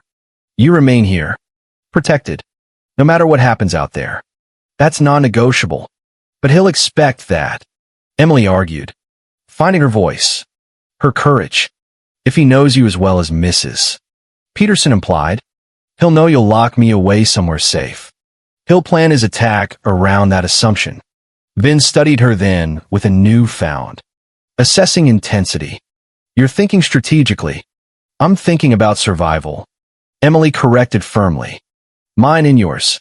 I may not know this world, Vin, but I'm not naive. If this man Falcone is as dangerous and as personal an enemy as you say, then conventional protection, hiding me away, might not be enough. It might even be exactly what he wants you to do. A hint of grudging respect flickered in Vin's turbulent eyes. What are you suggesting? Emily? Emily took a deep breath, gathering all her courage. Use me, she said simply, directly, not as passive bait locked in a panic room, but as an active part of whatever plan you create. He expects you to hide me away. He expects me to be weak, helpless, a little crippled orphan who needs constant protection. A spark of defiance lit her eyes. Let's use those expectations. His arrogance. Against him. Vin's expression immediately darkened again. Absolutely not. Out of the question. I didn't protect you secretly for 20 years only to put you directly in the line of fire now. You protected me so I could live. Vin, Emily countered firmly, passionately, not so I could hide away in fear for the rest of my life. I've spent my entire life proving to the world, and to myself, that I'm not defined by this wheelchair. Don't ask me to become a passive victim now. Not when everything is on the line. Their eyes locked in a silent battle of wills. Vin's fierce, ingrained protective fury against Emily's quiet but unshakable resolve. It was Mrs. Peterson who finally broke the tense silence. Her voice calm and measured. "She has a valid point. Mr. Moretti." The housekeeper interjected quietly from her position near the door. "Falcone will expect conventional protection. He knows how you think, how you operate. He knows your instinct will always be to shield her rather than involve her." Vin's jaw clenched tightly, the muscle pulsing again. This isn't a debate. Emily stays secure. Hidden. End of story. He moved back to the desk, forcefully spreading out a detailed map of the mansion property. "We'll establish a reinforced inner perimeter here. And here, when Leo returns with the men. We'll have enough firepower to what?" Emily interrupted sharply, rolling her chair closer to the desk, forcing Vin to acknowledge her directly.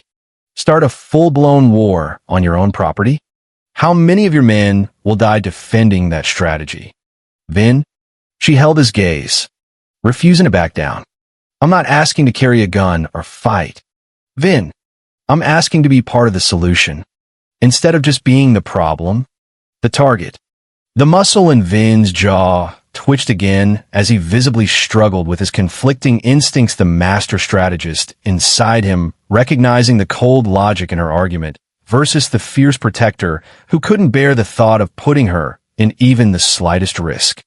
"Falcone doesn't know you," he finally said, his voice low, intense, conceding a crucial point. "Not the real you. He sees a weakness to exploit, not a strength to fear." Exactly. Emily felt a surge of hope at this partial concession. That's his mistake. So let's use his mistake. Together. Vin studied her face for a long, searching moment, seeing only unwavering determination where he'd expected, perhaps even wanted, to see fear. Finally, he gave a single, sharp, reluctant nod. "All right," he agreed, the word sounding forced. "We planned this together, but your safety remains paramount, absolutely non-negotiable. If at any point the risk becomes too great, you'll do what you think is necessary to protect me."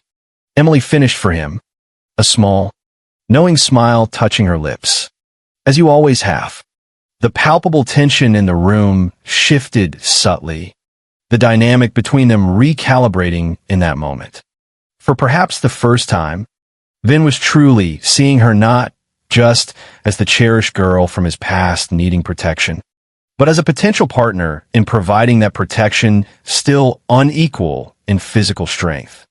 Perhaps, but undeniably equal in determination and courage. Dawn broke gray and uncertain over the besieged mansion as they finalized their risky, unconventional plan. Vin reluctantly incorporated Emily's insightful suggestions while Mrs. Peterson brought endless cups of strong coffee and even made her own quiet, strategic contributions based on her intimate knowledge of the house and its staff. By the time Leo returned with the rest of Vin's weary but resolute men, they had developed a complex strategy that aimed to use Falcone's own assumptions and arrogance against him, a strategy that gave Emily a crucial, albeit dangerous, role while still maintaining the layers of protection Vin absolutely insisted upon. For 3 tense, nerve-wracking days, the mansion remained on high alert. Sealed tight like a drum, Elena stayed within its walls, but pointedly refused to be confined to the secure room. Instead, she moved about the main floor under discreet but heavy guard, deliberately making herself visible through certain windows at specific times, presenting herself as the vulnerable, isolated target Falcone would expect her to be. Vin barely slept during those 3 days, dividing his time restlessly between overseeing the security operations and staying near Elena's side, his powerful protective instincts visibly warring with the cold, strategic necessity of their precarious plan. On the 3rd night, as Elena sat reading in the library, positioned exactly as planned near the large windows where she would be potentially visible from certain angles outside the property line. Vin joined her. He moved differently now. She had noticed over the past days. When preparing for imminent conflict, there was a tightly contained energy radiating from him that somehow made him seem larger, more dangerous, even in complete stillness. Leo's team spotted Falcone's advanced scouts near the perimeter. He said without preamble, his voice low and grim, "They're testing our defenses, probing for weaknesses. It begins tonight." Elena closed her book carefully, her heart beginning to race despite her fierce determination to remain outwardly calm. "Then we're ready," she said, projecting far more confidence than she actually felt. Vin studied her face intently in the dim library light, his own expression unusually open, unguarded. "You can still change your mind, Emily," he said quietly, earnestly. "It's not too late. We can move you to the panic room right now, fly you out of the country by morning. You don't have to be part of this." Elena wheeled her chair closer to him, reaching out to take his hand. He allowed the contact immediately, his larger, calloused hand enveloping hers with a careful, reassuring strength. "I'm already part of this, Vin," she replied gently but firmly. "I've been since the moment you lifted me from that wheelchair at the church. Maybe," she paused, meeting his gaze, "maybe since you stood protectively behind me in that orphanage photograph 20 long years ago." She squeezed his hand. "We faced this together.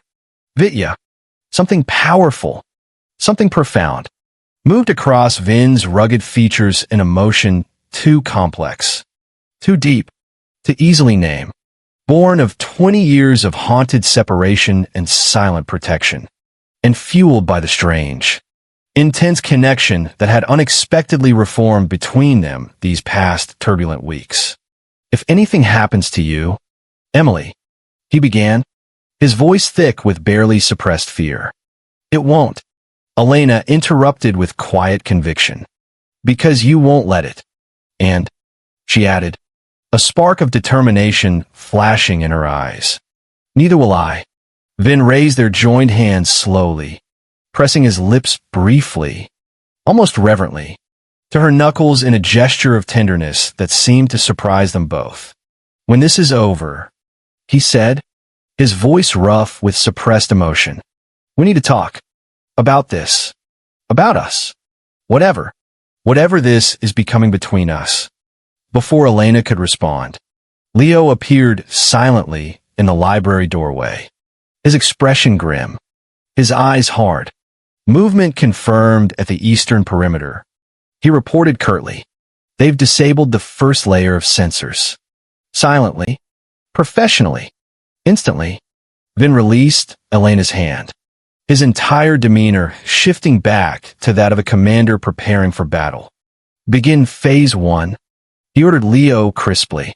"Elena, remain here, exactly as planned. 2 guards stationed directly outside this door. Communication open at all times." He turned back to her, his face now the familiar, unreadable mask of the mafia boss. "Remember the steps?" "I remember," she assured him calmly. "I know exactly what to do." With a final, lingering look and a sharp nod, Vin left with Leo, moving swiftly and silently toward what would certainly be violence and bloodshed. Elena positioned her wheelchair precisely as they had planned, clearly visible from the tall library windows, appearing vulnerable and alone despite the heavily armed guard stationed just outside the door and the small, discreet communication device hidden securely in her pocket. Hours passed in intense, almost unbearable silence. The vast mansion seemed preternaturally quiet, the silence broken only occasionally by the soft crackle of the communication device as Vin or Leo relayed terse, coded updates. The outer perimeter had been breached at 2 points. Men were in position, waiting for the signal. Then, suddenly, chaos erupted. The sharp, Distinct sound of gunfire echoed from the east side of the sprawling property. Through the small earpiece, Elena heard shouts, clipped orders, the unmistakable, sickening sounds of close-quarters conflict. This was no longer a theoretical plan. Men were fighting, possibly dying, right now, largely because of her presence here. A massive explosion somewhere outside shook the mansion violently, causing books to tumble from the high shelves around her. The lights flickered ominously, then stabilized on the backup generator. Through the device, she heard Vin cursing furiously. Diversion, he shouted urgently to his men. They're coming from the west. They used the explosion as cover. Leo, take 5 men, and then the communication abruptly cut off, replaced by chilling static.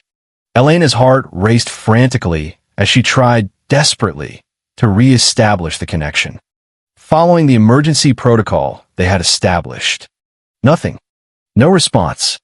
Something had gone terribly wrong with the plan. She heard a sudden commotion just outside the library door, muffled shouts. The sound of a brief, brutal struggle, then a heavy thud, followed by an unnerving silence. This wasn't part of the plan at all. The library door burst open violently, and 2 men she didn't recognize stormed in. Guns raised. They weren't Vin's guards, who should have been positioned right outside. Well, the first man said, a cruel, unpleasant smile spreading across his face as he took in Elena sitting seemingly helpless in her wheelchair. Mr. Moretti's little treasure.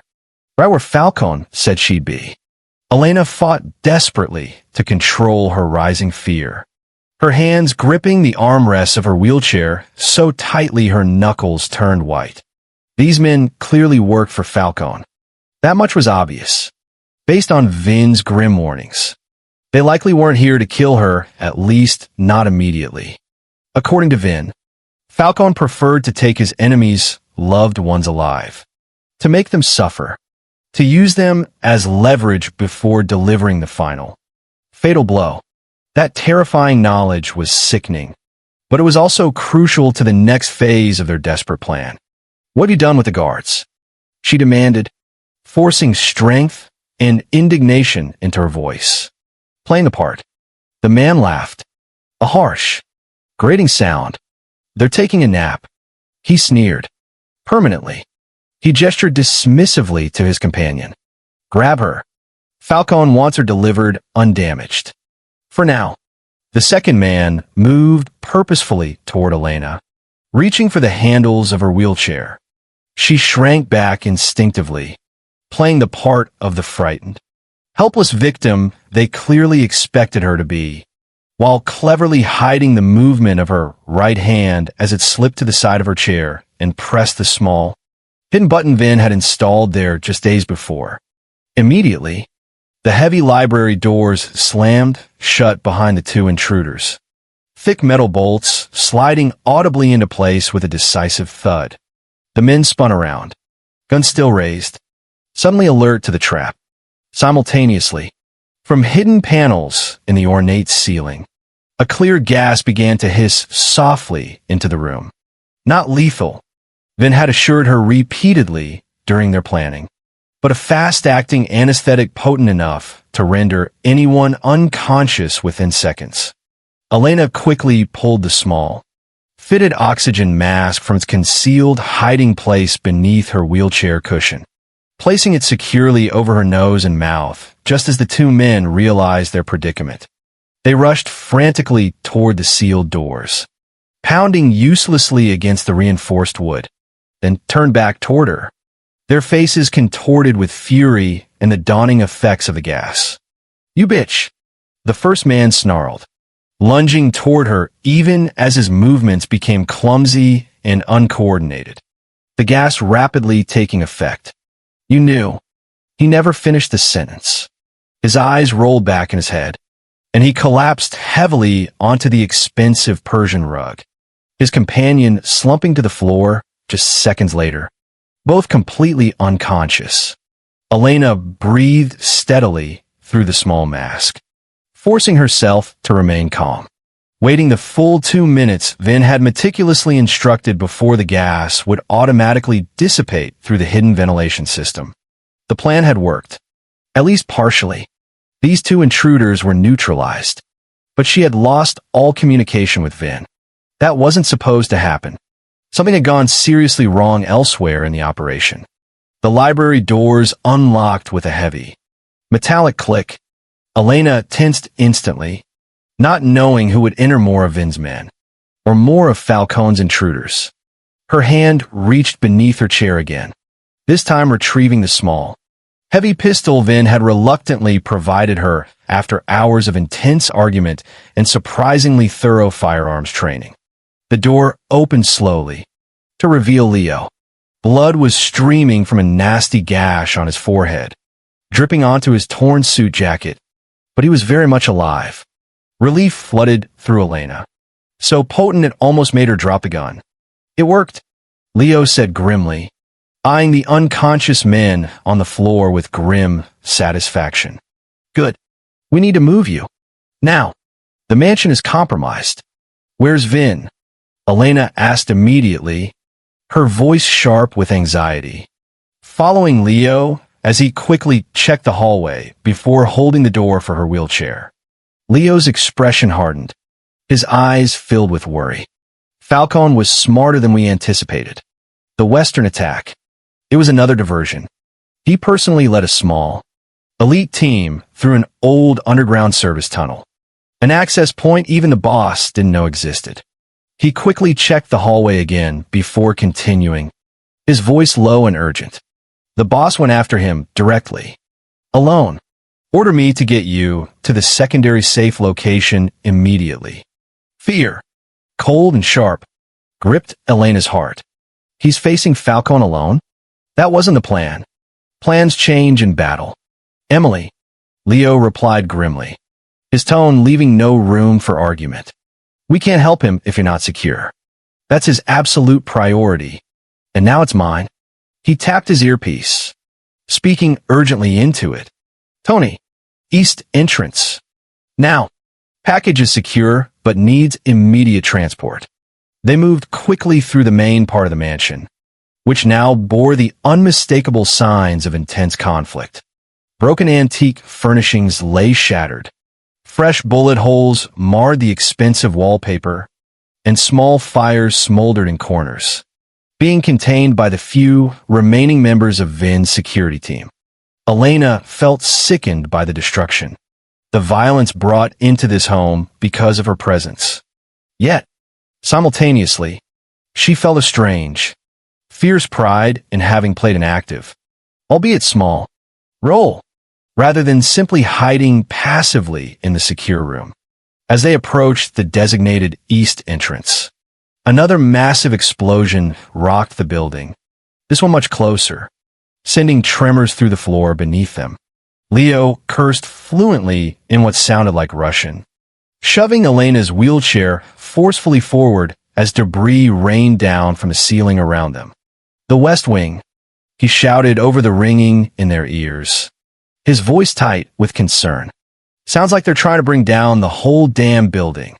He gestured urgently to Tony, who had just appeared, breathless, at the entrance.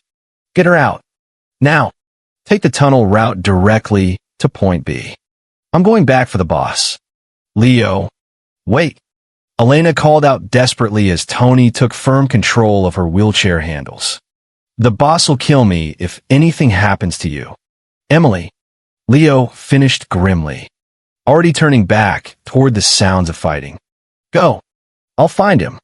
Tony pushed her wheelchair quickly down a hidden ramp and through a narrow side entrance she hadn't known existed, leading into what appeared to be a dark, hidden tunnel running beneath the sprawling property.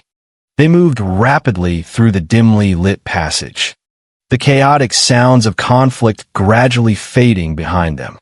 Where does this lead?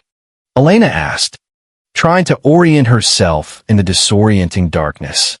Secondary safe house.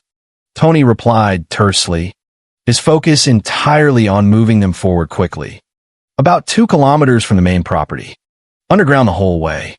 Boss had it built 5 years ago, just in case. An emergency escape route. Of course he did, Elena thought, a flicker of admiration mixing with her fear. Then Moretti planned for every conceivable contingency, every possible threat. Yet somehow, Falcone had still managed to surprise him, to find an unknown access point, to isolate him. The thought chilled her to the bone. They emerged finally from the long tunnel into what appeared to be a small but remarkably well-equipped underground bunker. It was a fraction of the size of the mansion, obviously, but felt incredibly secure and was clearly stocked with ample supplies. Tony immediately moved to lock down the heavy tunnel entrance and check the perimeter security systems displayed on a bank of monitors. Now we wait, he explained grimly, setting up the surveillance monitors to show various angles of the exterior. The cameras revealed a small clearing surrounded by dense, dark forest. The bunker itself cleverly disguised above ground as a dilapidated hunting cabin. There was no view of the distant mansion, no way to know what was happening there. And if they don't arrive? She asked quietly, the unspoken fear hanging heavy in the air. Tony's young face hardened with a forced determination. The boss always has a backup plan. Always. He tapped a hidden panel beside the monitors, revealing a small, heavy safe embedded in the concrete wall. If we don't hear from them, or see them within 24 hours, there are instructions in here for us. Passports, cash, new identities, relocation plans. His forced confidence wavered slightly for a moment. But it won't come to that. The boss. He's faced worse than Falcone before. Elena wasn't entirely sure that was true. Based on what Mrs. Peterson had told her, Falcone represented something different. Something far more dangerous than just a business rival. He represented a deep, personal betrayal. A man who knew Vin's weaknesses precisely because he had helped shape his strengths. Hours passed in tense, suffocating silence. Tony remained vigilant, constantly checking and rechecking the security feeds, occasionally peering intently at the silent monitors. Elena tried desperately to calm her racing thoughts, to cling to faith in Vin's abilities, his resourcefulness, his sheer will to survive. But fear grew steadily with each passing hour of utter silence from the outside world.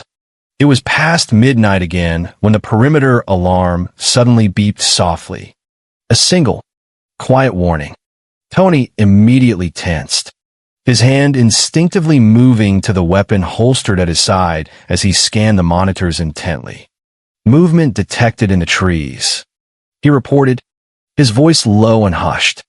Single figure approaching. Slowly, he squinted at the flickering night vision screen. Wait, it's the boss. Relief flooded his voice, making it tremble slightly. He made it. Elena moved swiftly to the monitor, her heart leaping painfully in her chest at the sight of Vin stumbling out from the dense forest into the small clearing. But something was terribly wrong. He was moving awkwardly, unnaturally. One arm held tightly across his body, his usual fluid, predatory grace completely absent. He's injured, she said urgently, seeing the dark stains on his clothes, even in the grainy monitor image. Badly injured. Open the door. Tony. Tony hesitated for a fraction of a second. Protocol says wait for contact or code. Open it. Elena insisted fiercely, her voice sharp with command she didn't know she possessed.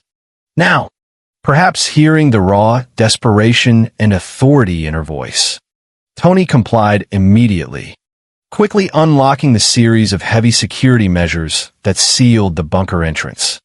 The outer door swung open silently to reveal Vin standing unsteadily in the doorway, leaning heavily against the frame for support.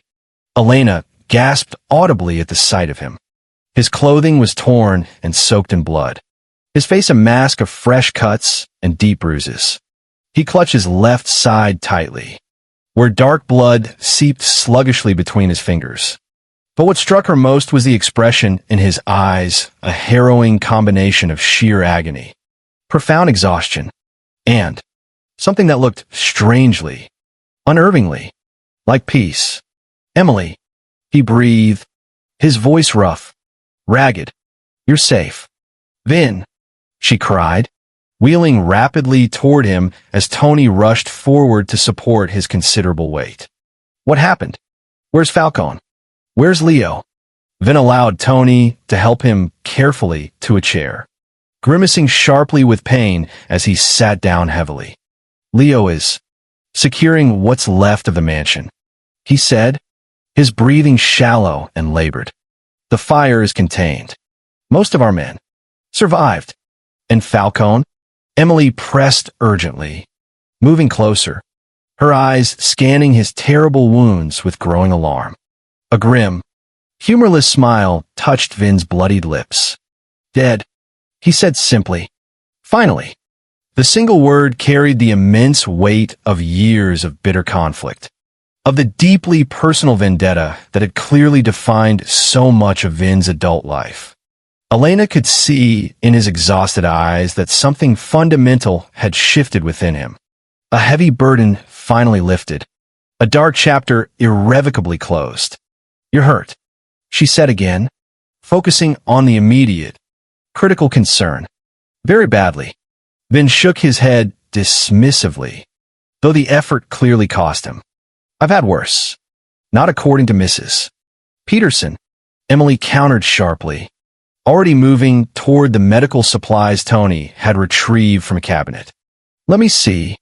To her surprise, Vin complied without argument this time, allowing her to gently help remove his shredded jacket and blood-soaked shirt. The wound in his side wasn't a bullet hole, as she'd feared, but a jagged, deep tear, clearly a knife wound. It was still bleeding steadily, alarmingly. "It needs stitches," she said, trying desperately to keep her voice steady despite the fear clawing at her throat. The injury looked serious, possibly life-threatening without immediate, proper medical attention. "Tony," Vince said, his voice maintaining its ingrained authority despite his obviously weakened state. "First aid kit. The special one." Tony nodded grimly, disappearing briefly into another room and returning with what appeared to be a military-grade medical kit. From it, Vin carefully removed a small vial and a sterile syringe. "What is that?" Emily asked wearily, watching him prepare the injection with practiced, steady hands despite his injury. "Something that will stop the bleeding long enough for me to get proper medical help," Vin replied curtly. "Military-grade coagulant. Not exactly FDA approved, but effective." He quickly administered the injection into the muscle near the wound, his jaw clenching tightly against the sharp stab of pain. Within minutes, the bleeding visibly slowed, though the angry, torn flesh still looked raw and dangerous. "Tony, contact DR. Petrov," Vin ordered, his voice strained but firm. "Tell him to meet us at the secondary clinic. ETA 1 hour. No details over the phone." As Tony moved quickly to make the secure call, Emily took Vin's uninjured hand, her eyes searching his pale, battered face. "You could have died tonight," she whispered, the reality of his dangerous life hitting her with full force. Vin's expression softened, the usual hardness of the mafia boss giving way completely to something raw and vulnerable she had rarely seen. "But I didn't, Emily," he replied softly. "And Falcone. Falcone will never threaten you, or anyone else I care about, ever again." "Was it worth it?" she asked, needing to understand the cost. "The risk? The violence?" Vin's dark eyes held hers steadily, intensely. "To keep you safe?" He didn't hesitate. "Yes, always." He paused, then added even more softly, his voice barely audible. "But there's something else. Something I realized tonight. Facing Falcone, knowing one of us wouldn't walk away." "What?" Emily prompted gently when he fell silent. his gaze distant, that I've spent 20 years meticulously building an empire founded on fear, all to protect someone I care about, without ever actually telling her that I care. His voice was rough, thick with emotion rarely, if ever, expressed. That's the true cost, Emily. Not the blood, or the pain, or the years I lost. It was the distance I deliberately maintained, the connection I denied us both. The words hung heavy in the sterile air of the bunker, a confession far more significant, more profound, than any simple declaration of love could ever be. Because in Vin's brutal world, admitting you cared was arguably more dangerous than admitting you loved.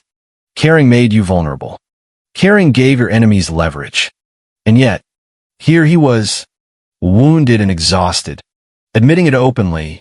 Honestly, the final, formidable wall between them seemed to be crumbling, just like the mansion walls under Falcone's explosives. Emily tightened her grip on his hand, her own eyes filling with sudden tears. I care about you too, Vitya, she whispered softly, the childhood name feeling right. Natural now, the boy who protected me, and the man who still does. All of you, the parts that still frighten me sometimes, and the parts that make me feel safer than I have ever felt in my entire life. In that quiet, intense moment, surrounded by the immediate aftermath of brutal violence, with Vin seriously wounded and their future utterly uncertain, something fundamental shifted between them, something deep and irrevocable. The connection that had been severed 20 long years ago wasn't just restored. It felt transformed into something deeper, stronger, forged and tempered in the crucible of shared danger and fiercely mutual protection. Vin slowly raised his good hand to her face, gently brushing away a tear with his thumb. When this is over, Emily, he said quietly, his voice regaining a measure of steadiness. When I'm healed, and the immediate danger has passed, we need to decide what comes next. For both of us. Elena nodded, understanding the immense weight contained in those simple words. What came next wasn't just about physical recovery or rebuilding the damaged mansion. It was about two people, once lonely orphans, now complicated survivors, finally figuring out if there was a future where their broken, jagged pieces could somehow fit together to create something new, something whole, something lasting. The days following Falcone's attack blurred into a period of intense recovery and reconstruction. Vin's injury, while serious, proved not to be life-threatening thanks to Dr. Petrov's discreet and expert care. The doctor, clearly accustomed to treating wounds that couldn't easily be explained to hospital staff or police, had stitched Vin up at the private, secondary clinic, administered potent antibiotics, and strictly ordered rest orders which Vin, predictably, mostly ignored. The mansion itself had suffered significant damage, particularly to the West Wing where Falcone's final, desperate explosives had collapsed part of the structure. Construction crews worked around the clock under heavy guard to rebuild and reinforce, while security protocols were thoroughly reviewed and enhanced to address the vulnerabilities Falcone had ruthlessly exploited. Through it all, Emily remained steadfastly by Vin's side, no longer as a captive or even merely a guest, but as something vital and undefined that neither of them had yet fully articulated. She helped Mrs. Peterson change his bandages, insisted he take the prescribed pain medication despite his stubborn resistance, and gradually, unexpectedly, took on a significant role in the running of the household. Mrs. Peterson, surprisingly, began deferring to her on matters concerning Vin's care and comfort. Even the stoic Leo, typically stern and formal, started consulting her quietly on decisions affecting the household staff and security during Vin's convalescence. About 2 weeks after the attack, Emily found Vin in his temporary office, set up in the less damaged East Wing while the West Wing was being rebuilt. despite strict doctor's orders. He was working reviewing stacks of documents, taking hushed, intense calls, clearly maintaining tight control over his vast empire, even while physically compromised. "You should be resting," she said gently from the doorway, unsurprised when he didn't immediately look up from the papers spread across the desk. "I am resting," he replied without missing a beat, scribbling a note in the margin of a report. "I'm sitting down, not lifting anything heavy, taking the damn medicine." Emily wheeled herself into the room, positioning herself across the large desk from him. "That's not what rest means, Vin, and you know it." Vin finally looked up then, a small, tired smile touching his lips. In the past weeks, those rare smiles had become slightly more frequent. Brief glimpses of the man hidden beneath the hardened, formidable exterior. "The business doesn't stop just because I took a knife to the ribs, Emily," he said, his voice weary but firm. "Especially not now. Falcone's removal has created both opportunities and vulnerabilities in the city's underworld." Emily studied his face closely, noting the deep fatigue etched beneath his tightly controlled expression. "Power vacuums," she said quietly, demonstrating an understanding of his world that would have shocked her just weeks before.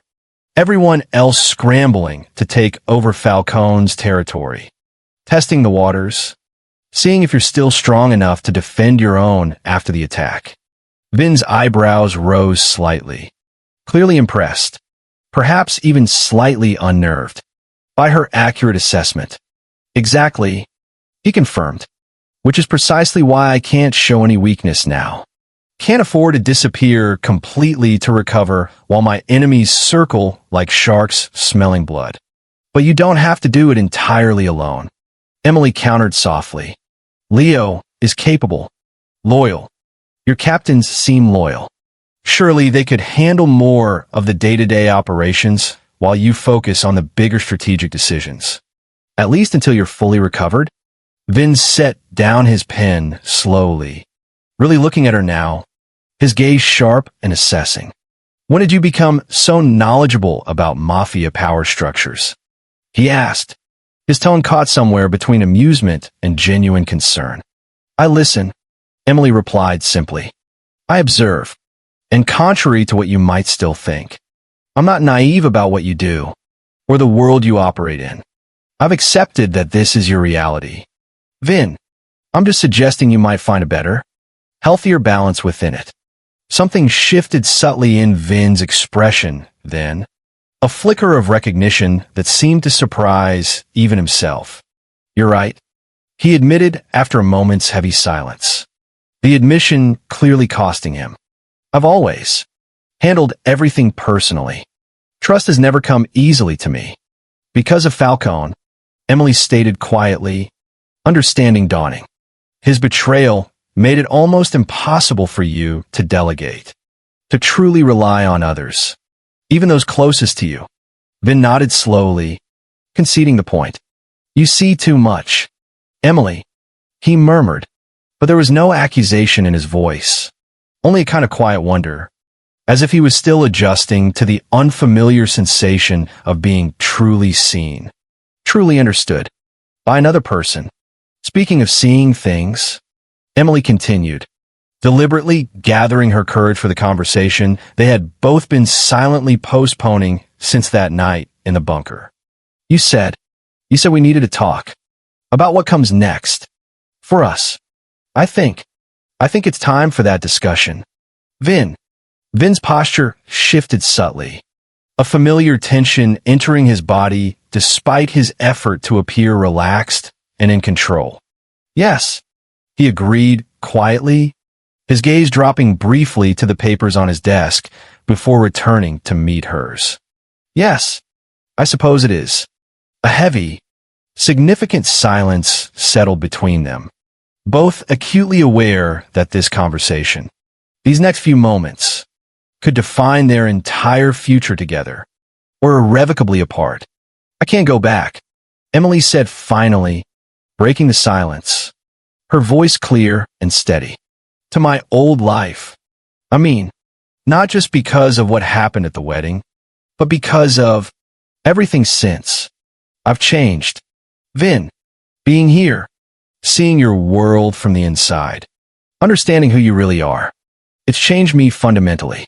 Vin's expression remained carefully neutral, though she could see the immense effort it cost him to maintain that facade. Change how? I'm stronger, she replied without hesitation. More confident. Before all this, I felt like I was constantly trying so hard to prove I was capable despite this wheelchair, trying to convince the world, and maybe myself, that I wasn't defined by my disability. She gestured briefly toward her legs. But here, with you, it's never been an issue. You just see me, completely, both my strengths and my limitations, without judgment or pity. And that's incredibly freeing.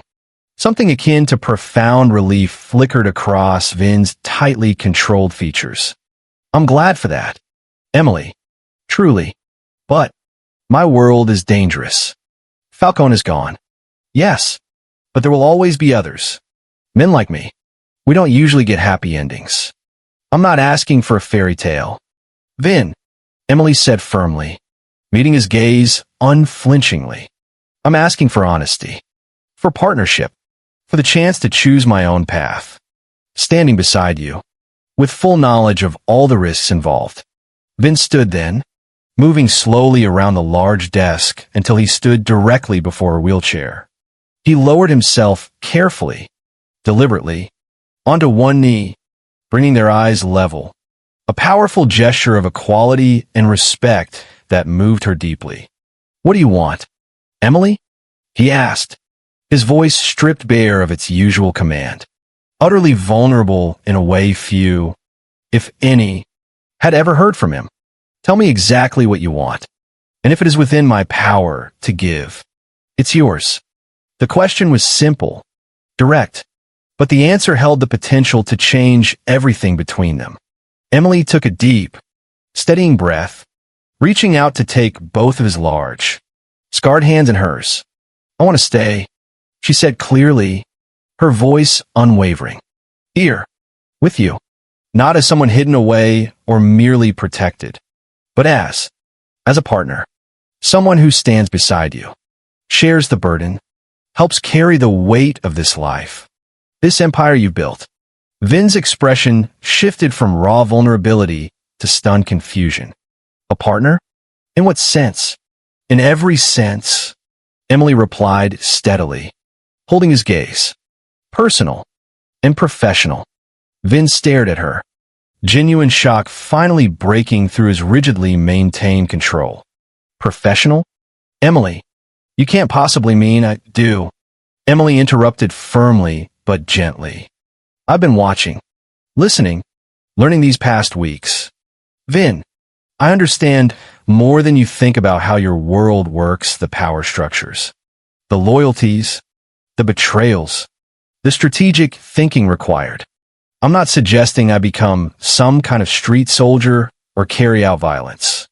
She clarified quickly, but there are other aspects to your organization. The legitimate businesses you use as fronts, the complex financial matters, the strategic planning, managing alliances, areas where I believe I could genuinely contribute, where my perspective could be valuable. Vin's shock slowly gave way to something that looked remarkably like wonder. You want to be part of this? Part of this part of me? Even knowing what I am, what I've done, I want to be part of reshaping what you are. What this could be, Emily clarified, her voice filled with quiet conviction. Your empire was built on fear and violence. Yes, because that's what you needed to survive, to protect yourself, to protect me. But it could be more than that now. With the right influence, the right balance. She squeezed his hands gently. Your strength and my compassion. Your strategic mind and my perspective. Together. Vin. Together. I believe we could transform what you've built into something better. Stronger in a different way. Vin studied her face intently, searching for any sign of hesitation, or naivety, or misplaced idealism, and finding only clear-eyed determination. You would walk this path willingly, eyes wide open to the darkness it inevitably contains? I would wheel this path, Emily corrected gently, a small, brave smile touching her lips. And yes, eyes wide open, not because I crave power or wealth, Vin, but because I want you, all of you, the boy who protected me, and the man who still does, the criminal and the protector. The darkness and the light I know is still inside you. For a long moment, Vin was utterly silent, his expression completely unreadable as he processed her words. Then, to Emily's complete surprise, he laughed a low, genuine sound of pure wonder and profound disbelief that transformed his harsh features, making him look years younger. 20 years, he murmured, shaking his head slowly. 20 years I spent building walls, creating distance, becoming someone I thought you could never possibly love, only to find out that you want exactly who I am. Not exactly, Emily amended gently, her smile widening.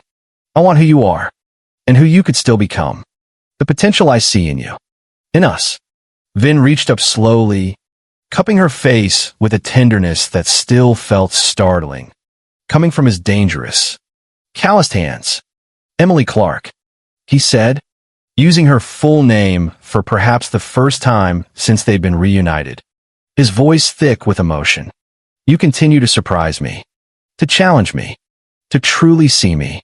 He took a deep, steadying breath, as if making a monumental decision. If partnership is what you truly want, Emily, true partnership, in all aspects of my life, then I offer it to you. Freely, completely. My heart, my home, my empire, all of it. Share with you. Equal in value. He echoed her earlier words, his voice resonating with conviction. As he once said, the echo of her own words, spoken back to her with such profound meaning, brought tears to Emily's eyes. Equal in value. She finished softly, if different in circumstance. Vin leaned forward slowly, hesitating just a breath away from her lips, silently asking permission with his eyes. Emily closed the small distance between them, sealing their extraordinary agreement, their unique partnership, with a kiss that spoke volumes of 20 years of haunted separation, weeks of intense rediscovery, and a future that neither of them had ever dared to imagine just a short time ago. When they finally parted, breathless, Vin rested his forehead gently against hers, his usual mask of tight control completely absent, leaving his expression open, vulnerable, and filled with a light she had never seen there before.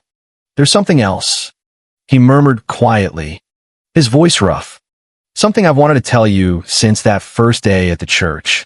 But I couldn't find the courage. Didn't feel I had the right. What? Emily asked softly, her hands still framing his face, her heart full. I love you, Emily, Vince said simply, the words raw, direct, stripped of all artifice. I think I have since we were children back at St. Jude's.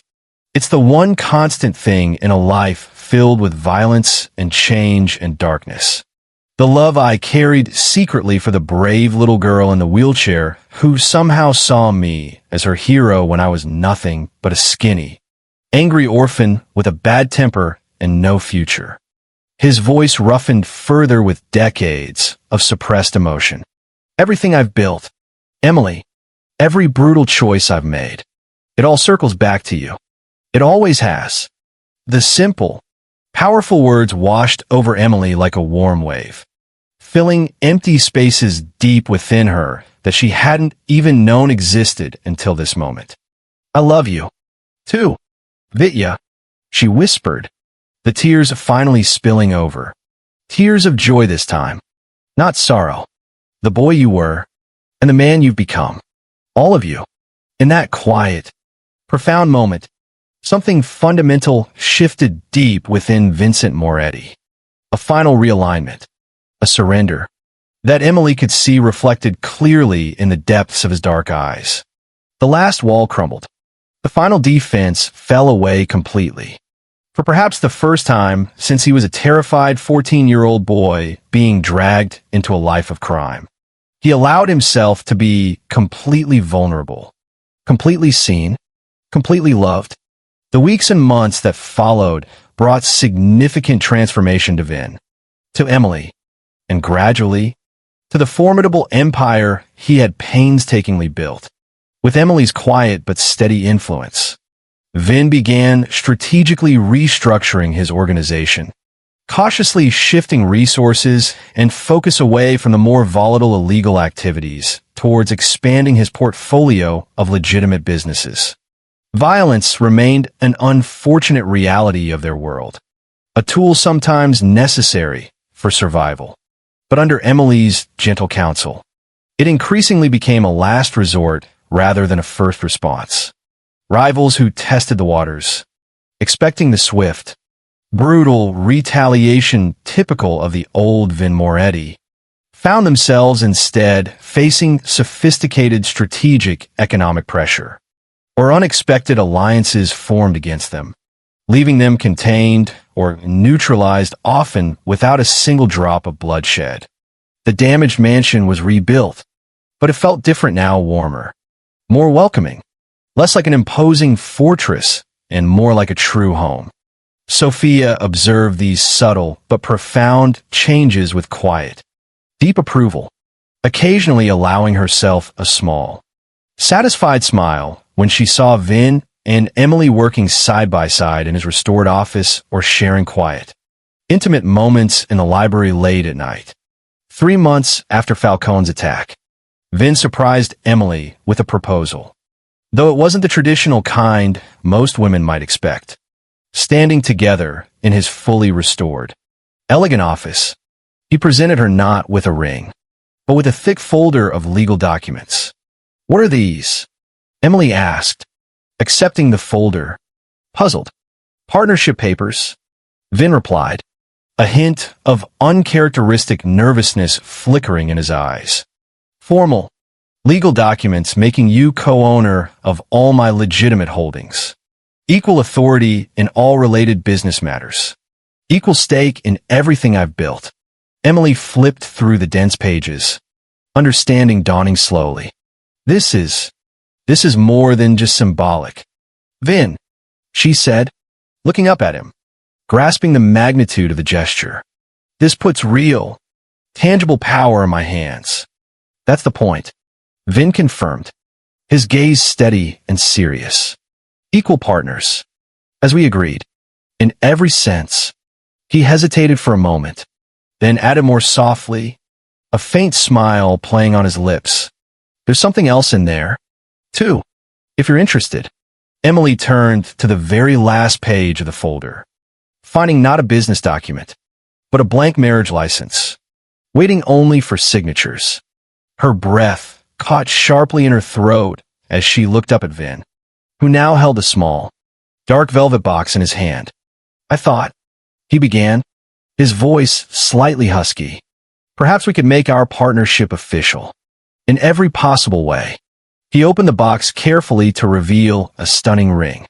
Not a traditional diamond, but a deep, luminous blue sapphire, cut in an elegant emerald shape, surrounded by a constellation of smaller, sparkling stones. "Not because we need a ceremony or a piece of paper to validate what we have," he continued earnestly, "but because I want the world to know that you are not just someone protected by Vincent Moretti. You are his equal, his partner, his heart." Tears filled Emily's eyes as she took in the exquisite ring and, more importantly, all that it represented, not ownership or possession, but a profound recognition of the unique, powerful bond they shared. "Yes," she whispered simply, her voice thick with emotion. "Yes, to all of it. Partners in business, in life, in everything." Vin carefully slipped the beautiful ring onto her finger, where it settled perfectly. Then, he knelt once more before her wheelchair, sealing their ultimate agreement with a deep, lingering kiss that promised far more intimacy, trust, and shared future than any legal documents ever could. Their wedding, held a month later, bore absolutely no resemblance to the disastrous, humiliating ceremony that had inadvertently brought them back together. Instead of a traditional church setting, they chose the mansion's sprawling gardens, magically transformed into an enchanted, starlit space under the warm summer night sky. Instead of conventional wedding attire, Emily wore a breathtaking gown specially designed for her elegant, dramatic, and crafted to celebrate rather than conceal the reality of her wheelchair. The guests weren't society friends or distant, disapproving relatives, but the trusted inner circle of Vin's organization, the men and women who had witnessed firsthand the profound transformation of their formidable leader and his burgeoning empire under Emily's quiet but powerful influence. Leo stood proudly as Vin's best man, his usually stern, scarred face softened with genuine happiness for the couple he clearly respected and cared for deeply. Sophia, beaming with quiet pride, walked beside Emily as she wheeled herself confidently down the petal-strewn aisle toward her future. Their vows, written by themselves rather than borrowed from tradition, spoke eloquently of protection evolving into partnership, of strength found unexpectedly in vulnerability, of 20 long years of haunted separation finally leading to a lifetime of profound unity. As Vin placed the simple platinum wedding band beside the stunning sapphire engagement ring on Emily's finger, his hands that had dealt death and commanded fear trembled almost imperceptibly with the sheer emotional weight of the moment. "I promised to protect you when we were just children," he said, his deep voice carrying clearly to all gathered, filled with raw sincerity. "Today, I promise something more. To stand beside you, always, rather than just in front of you. To share my strength with you, rather than simply wield it for you. To strive every day to be worthy of the incredible love you've given me, despite knowing all that I am, all that I've done." His voice roughened with emotion. "You saved me, Emily, from a life of solitary power, from a heart that was slowly turning to stone. You brought light back into a world I had long resigned to darkness." Emily's own vows acknowledged the unusual, often frightening path that had led them to this moment. "I spent most of my life trying to prove I wasn't defined by this wheelchair," she said, one hand resting briefly on the sleek chrome frame of the chair that had carried her through life's challenges. "But you never needed proof. You saw me, all of me, completely, right from the very beginning. Today, I promise to always see you with that same clarity. Vitya, all of you, the darkness and the light. To stand beside you in whatever challenges come our way. To be your conscience when you need grounding. Your comfort always. And your true equal in all things." She smiled up at him through tears of pure joy. "We were two lonely orphans who found family in each other long ago. Now, together, we build that family into something stronger, something better, something lasting." As they sealed their heartfelt vows with a passionate kiss, the gathered witnesses rose in spontaneous, heartfelt applause, not just for a wedding, but for the acknowledged birth of a new era in Vincent Moretti's complex world. An era where strength was deliberately tempered by compassion, where power served protection and partnership, where a once-feared mafia boss and a remarkable woman in a wheelchair created something unique and powerful that neither could ever have built alone. Later that evening, as the intimate celebration continued around them, Vin and Emily found a quiet moment alone near the edge of the softly lit garden. He stood behind her wheelchair, his hands resting gently, possessively on her shoulders as they looked up together at the vast expanse of stars glittering in the night sky. "Happy?" he asked simply, his voice low and content beside her ear. Emily reached up, covering his hand with hers, feeling the solid weight of the wedding band on his finger. Tangible proof of their unlikely, hard-won union. "Beyond words," she replied honestly, her heart full. "And you?" Vin was silent for a moment, his usual articulate command of language momentarily failing him. I never thought this was possible," he admitted finally, his voice thick with emotion. "This kind of happiness. Love. A future not solely defined by violence and fear." He bent his head, pressing a soft kiss to the top of her hair. "You've given me everything I never dared to even want, Emily." "We've given it to each other," Emily corrected gently, turning her head slightly to smile up at him. "Equal partners. Remember?" Vin chuckled, the warm sound still new enough to delight her senses. "Equal partners," he agreed, his voice filled with love and certainty. "In this life, and whatever comes after," as they rejoined their guests, moving through the warm evening air as a united front. Emily caught glimpses of their shared future reflected in the faces around them. Leo showing her unexpected deference when she offered a quiet opinion on a complex business matter. Sophia treating her not just with familiar kindness, but with the clear respect due the acknowledged co-leader of the household and organization. Vin's most trusted captains looking to her for approval and direction alongside their boss. The transition, she realized, had already begun. From feared mafia boss to formidable power couple.